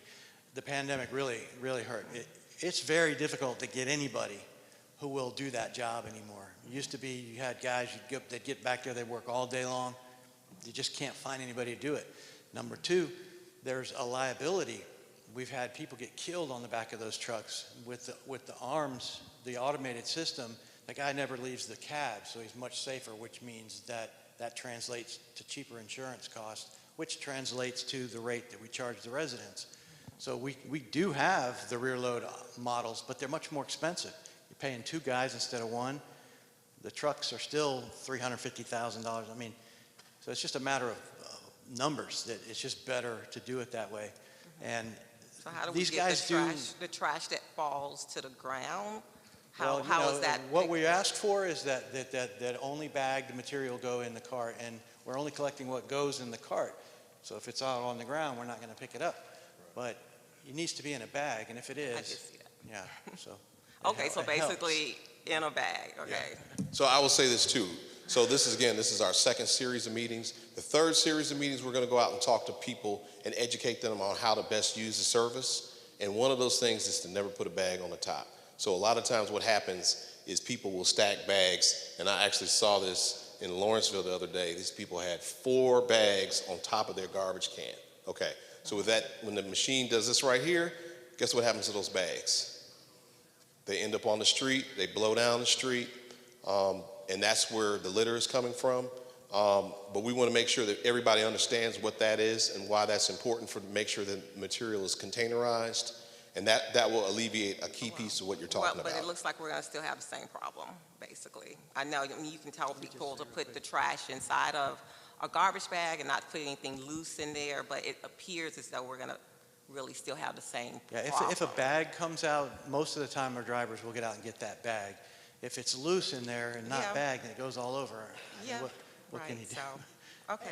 And I would say, you know, if you're having these problems, please report it to ClickFix and escalate it to your council people so we can document this stuff. The thing is, on my street, like I said, all my neighbors, we've been there for over 30 years. We don't really have a problem with trash on our street. The main issue is on the main streets. And as I walk, because I walk in my community and I see the little debris here and there, and I know where it's coming from. So I just wanted to see how, if there was going to be something different with this new vendor, but it appears as though that problem is just going to still. And that goes back to the gentleman that was here. Like, at some point, we all got to have a sense of community. I've been in my community for 30 years. Mm-hmm. I pick up trash. I pick up trash when I see it, if I walk by, you know, so I am a good steward of my community, and so are my neighbors. So if you see this litter, I would ask, do you live in my district? I'm not certain. I mean, we did receive something from you, Okay, so if you live in my district, please let me know so we can escalate this. And so we can document that this is happening, okay? Because we're not to stand here and tell you that the process is going to be perfect. It's not. We're all in this together. Mm-hmm. And if you live in my district and you bring a concern to me, I'm good about addressing concerns. And so I just would ask that you escalate those concerns. Yes, I will definitely communicate problems. The other question is the street sweeping schedule. Okay. I was so surprised to learn that we even had street sweeping going on in the community because I had not really It started experienced that. It started in January. It starts in January. So will there be a schedule where I can go Yes. somewhere and say, okay, on this particular day, my street is supposed to be swept? It's. You want to talk about Yeah, I shared it in my newsletter, but I'll reshare it. And if you're not getting my newsletter, please sign up for it. When I send out mail, I'm going to also share it in my news. It's also on the city's website. Okay. Okay, great. And I'm happy to hear that there is a program to adopt a road because I didn't know that we had that program, and I own property in the city of Atlanta, so I have participated there, and I know they offer that, so it's good to know that we offer that because I've been kind of using, like, you know. That program has been in existence in the city of South Fulton since 2018. Okay. And we have several communities, including where I live, we have adopted the road. Now, where we have had situations where people they're not consistently showing up for what they sign up for, and that is pick up litter once a quarter. But we've had that program since 2018. That was legislation Councilmember Gums and I worked on together.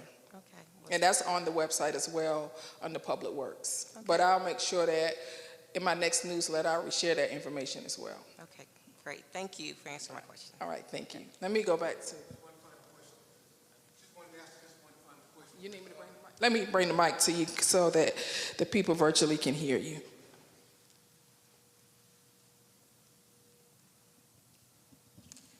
Thank you very much. You're welcome. Mr. Burkett, in regards to the waste receptacles, in my community, everyone has 2 receptacles. So is this 19 per month, whatever, is for 1 receptacle? And if you desire 2, is there an additional fee for that, or what? How is that process working? Because right now, we need 2. We have 2 versus the proposed 1. Oh, there you are. All right. Let me see if I can use this microphone here. Okay. So, again, it is, again, from the very beginning, we talked about having a service that we could apply over the entirety of the city that folks would want. So we do have 1 container that's included in that. If you'd like a second container, okay, can you hear me now? Okay.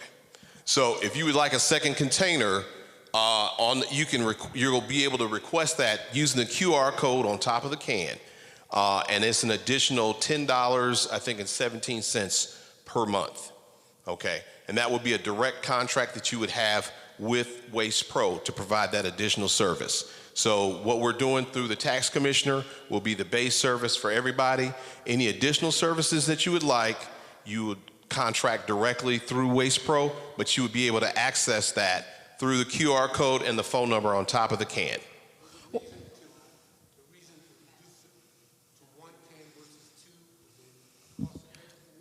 We've never had 2 cans. I've been like this young lady here. Well, first of all, we've only been a city for 5 years.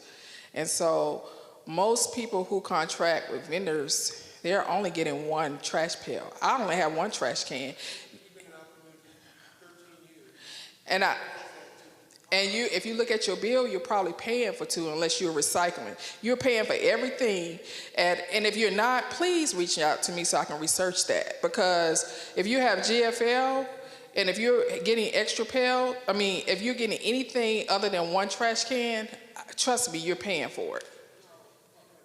Okay, so I'm going to reach out to you, and I would love, Mr. Burkett, can you research that? Because I've never known GFL to provide multiple trash cans and not charge people.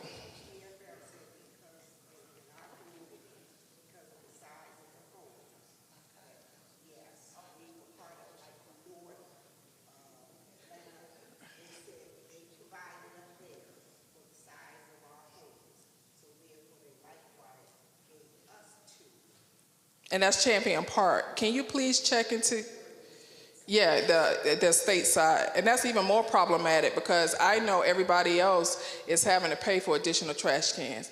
One more thing before I take another question is, in my community, I know my neighbors. And when I have events and my trash can is full, we put our trash in each other's trash cans. We're neighborly like that. And I will encourage you all to get to know your neighbors and have that same relationship, because I'm not paying for an extra pail because it's, you know, our kids are grown too and it's just me and my husband. We don't have that much trash. But if I have an event and I have something at my house and I need additional trash, I go right over to Natasha, or I'll go right over to, because that's my neighbor name, I'll go right over next door and ask, can I put your trash in and we have that same relationship. I know I can put trash in my neighbor to the right or my trash to the neighbor to the left if I have to, and they can do the same thing with me. So I will encourage you all to, you know, work with your neighbors and, you know, see if they will let you put trash in their trash cans too if it's not as full.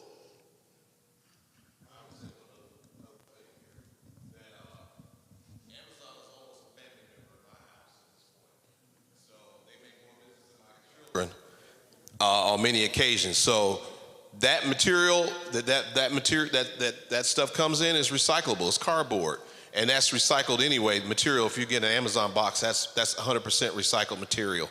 So that's something that we recycle, and it alleviates the biggest material that's in our garbage can every week, to be honest. So that's what we do. Yes. My question is, of all the items that you laid out on the brochure in your presentation, will you have a map, or can you put a map on the website that shows those 32 locations for the trash pickups in the streets that will be cleaned, so at least we know? What did you say? 32 locations for? I was reading your brochure, and you were saying. Oh, you mean the 32 trash receptacles? Correct. So the city owns 32 trash receptacles that we service. But we don't. But I'm asking, can you? Put You want to that know on where the they web? are? I got you. Yes, I have a map. But can you put it on a website so everyone can Yes. see? Because we don't know exactly the locations or where those areas are being addressed. And part two, are they still going to keep Merck Road open? Because there was a time where it was going back and forth, it was going to be closed, it's open, and I do take my recycle items there. In 2017, we became a city. We're 5 years old. This city has never considered closing Merck Miles. I've been on the council for 6 years. We have approved, this city council and people who weren't on this council, when they have brought Merck Miles before us to approve, and we pay about, what, $300,000? A little over. A little $300,000 a year for Merck Miles. We've never voted against it. Now, what we have done is try to negotiate the cost of Merck Miles, paying that. We've tried to negotiate costs, but maybe Fulton County, now Fulton County contemplating on closing it. That was before we became a city, and you were unincorporated. In Fulton County, yes, they did contemplate on closing it. But the city of South Fulton, every council member on that city, even the ones that are no longer on that council, have always advocated to keep Merck Miles open, and we approve the expenditure for Merck Miles every year. So you're correct. Before we became a city, yes, they did contemplate on closing. I would like to add as well. So we are in the process of revisiting the mission of Merck Miles. One of the things we want to do there is increase the amount of material that we're recycling there. So that program is going to be a key part of this, and also making that facility a little more attractive for folks like yourself to utilize.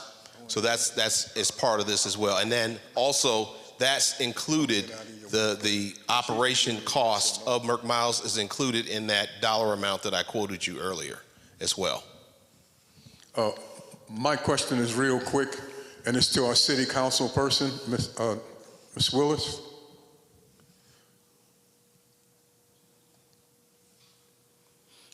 My question is to you.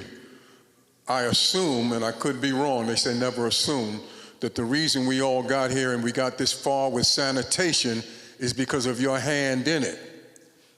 So my question is, and this is a procedural question, which he brought up procedures. We're starting out at 1943. If there becomes a labor dispute or a reason that you may feel that you have to raise the prices of your services. I want to know that the council, especially Ms. Willis, is going to be involved in those negotiations, and it doesn't go get kicked upstairs or to any place else other than our city council. Okay, so we're going to wrap this up, and I'm about to answer this question because I don't want to hold the church up because they've been very gracious. So you want me to go to jail, that's what you want me to do, because I can't negotiate contracts and then turn around and vote on it. I can't be involved in that negotiation and then turn around and vote on it. So this is how this will work. And I'm going to explain, because I'm not going to lie to my residents. I'm going to tell you the truth. We got $19.33 locked in for 2 years. Now, to tell you that sanitation cost is never going to go up, that's like telling you your light bill not going to ever go up. Your gas bill not going to ever go up. If it was my choice, gas would still be 50 cents a gallon. So, after the 2 years, we have to do a market analysis, we have to do comparative prices, we have to then determine what the cost is. It may go up a little bit, it may go down. What I will tell you that your council person will advocate for is not to do what GFL is doing, and that is increasing your cost significantly with no rhyme or reason and no type of, basically you're paying, I told you they had a high amount of people not paying trash, so you're paying for people that's not paying trash, that's not paying their sanitation. That's essentially what you're doing.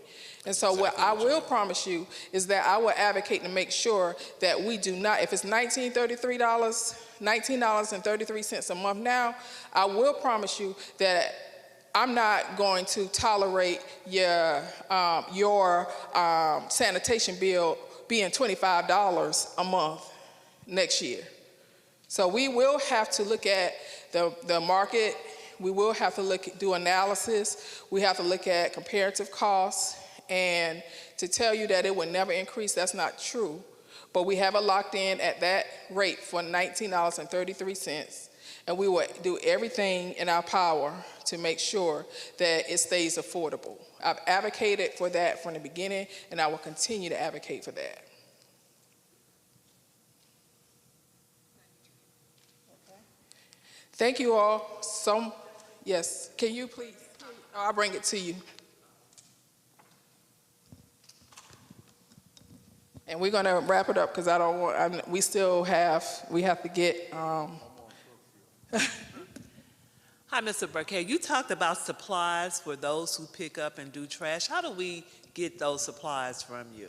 So you have to be a member of an Adopt a Road group, and then we will provide that material to you on an annual basis. So that includes bags, that includes gloves, that includes the grabbers.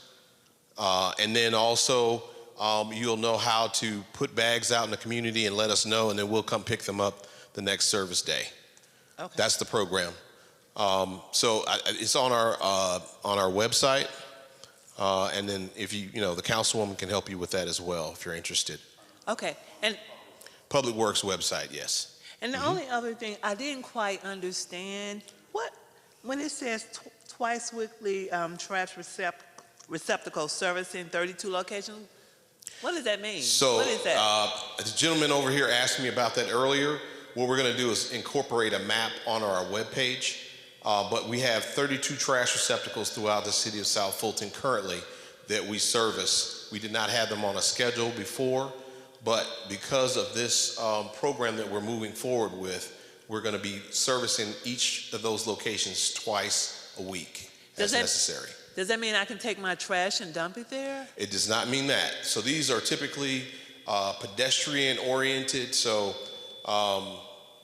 the single example is on Welcome All Road. You've probably seen them at the four-way stop there. Oh, okay. Yeah. And they're typically people walking to transit facilities. Okay. Yeah. And where MARTA would not put a container. So MARTA will only put containers where they have advertising. So the advertising on that bus stop pays for the servicing of that container. So we found additional locations where that service was needed, so we put those containers out. Okay, gotcha. So if you live in my district, I tried to put trash receptacles in the high, in the heavy trafficked MARTA bus stops. So if you ride through District 3, a lot of the MARTA bus stops are over in the Welcome Mall area. You will see trash in the benches. That came out of my budget. Because I got tired of seeing trash around those bus stops. And guess what? Now people are putting, they see the trash can there and they still put the trash on the ground. But, I mean, I put the trash can there and a bench. And what I want to move towards is putting covered benches at those MARTA at those MARTA stations. MARTA is hard. I mean, they base everything on ridership. And I got a problem with that, but I can't change their rules. But, I got tired of seeing my seniors staying at the bus stops too. That's why I started putting benches at the bus stops. So you will see a lot of the, on where the bus stops are on the other side of the district, because it's not that many on this side, you'll see a trash can and a bench. And I started doing that 2 years ago. Whatever money I had extra in my district budget, I would buy the benches and the trash receptacles. Okay, we're gonna close this out. The next series of meetings that I will have will center around public safety. I'm going to have Chief Meadows, a transparent discussion with Chief Meadows, and a transparent discussion with Sheriff Patrick Labat. I will send out, if you live in my district, I'm sorry, if you live in my district, I will send you a postcard. If you don't live in my district, subscribe to my newsletter and you can get the same information. That's what I would say, okay? And then take any questions to heart. When you all ask me questions, it challenges me. It challenges the staff to think about these questions, make the service better, and then do things that we didn't think of. So I want you all to think, I don't want you all to think that your questions were not heard. I love the questions, because the only way we can do things or make things better is for you all to speak up and ask us these questions. Like, I'm about to go research this champion estates, because I'm about to figure out, why other people in my district are paying for extra pails, and they made a unilateral decision, not to extend that service to because there's other communities in my district that deserve that same service. Now, I might not be able to do anything about it, but I could tell y'all what they're doing. And you all can call them and say, okay, well, they getting 2 trash receptacles and not paying for it. Why we got to pay for 2 trash receptacles? I believe in equity. Last question.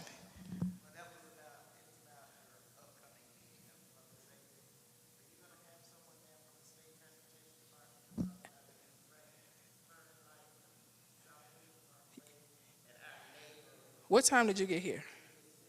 What time did you get here? Because you missed Georgia Department of Transportation. That was the first half of my meeting. They were here. And I'll send you the presentation, subscribe to my newsletter, and then you can reach out to them directly. They spend an hour with us going over all of that. Okay. My next series will be dedicated to public safety. And I know you all have a lot of questions around public safety. We have Captain Cotton Toots in the back. We have Major Denard in the back. If you have any concerns around public safety, they're here. Thank you all. Thank you, staff. I want to thank Dr. Pastor Pollard for extending and allowing us to use our church, Eden Baptist. And I moved the meetings around because I want to make sure that we're capturing people don't have to come all the way to Welcome All Park, and then Welcome All Park don't have to come all the way to Cliftondale. So the next meeting will probably be at another church, in this area.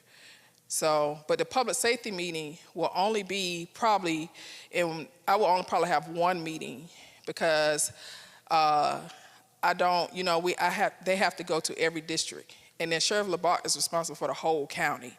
So I can't expect him to come to every meeting. He has the whole county. Okay? All right. And just to let you know, Pastor Paula is a chaplain of the head chaplain of the Fulton County Sheriff Office too, if you all didn't know that. Yeah. All right. Thank you so much for coming out. All right.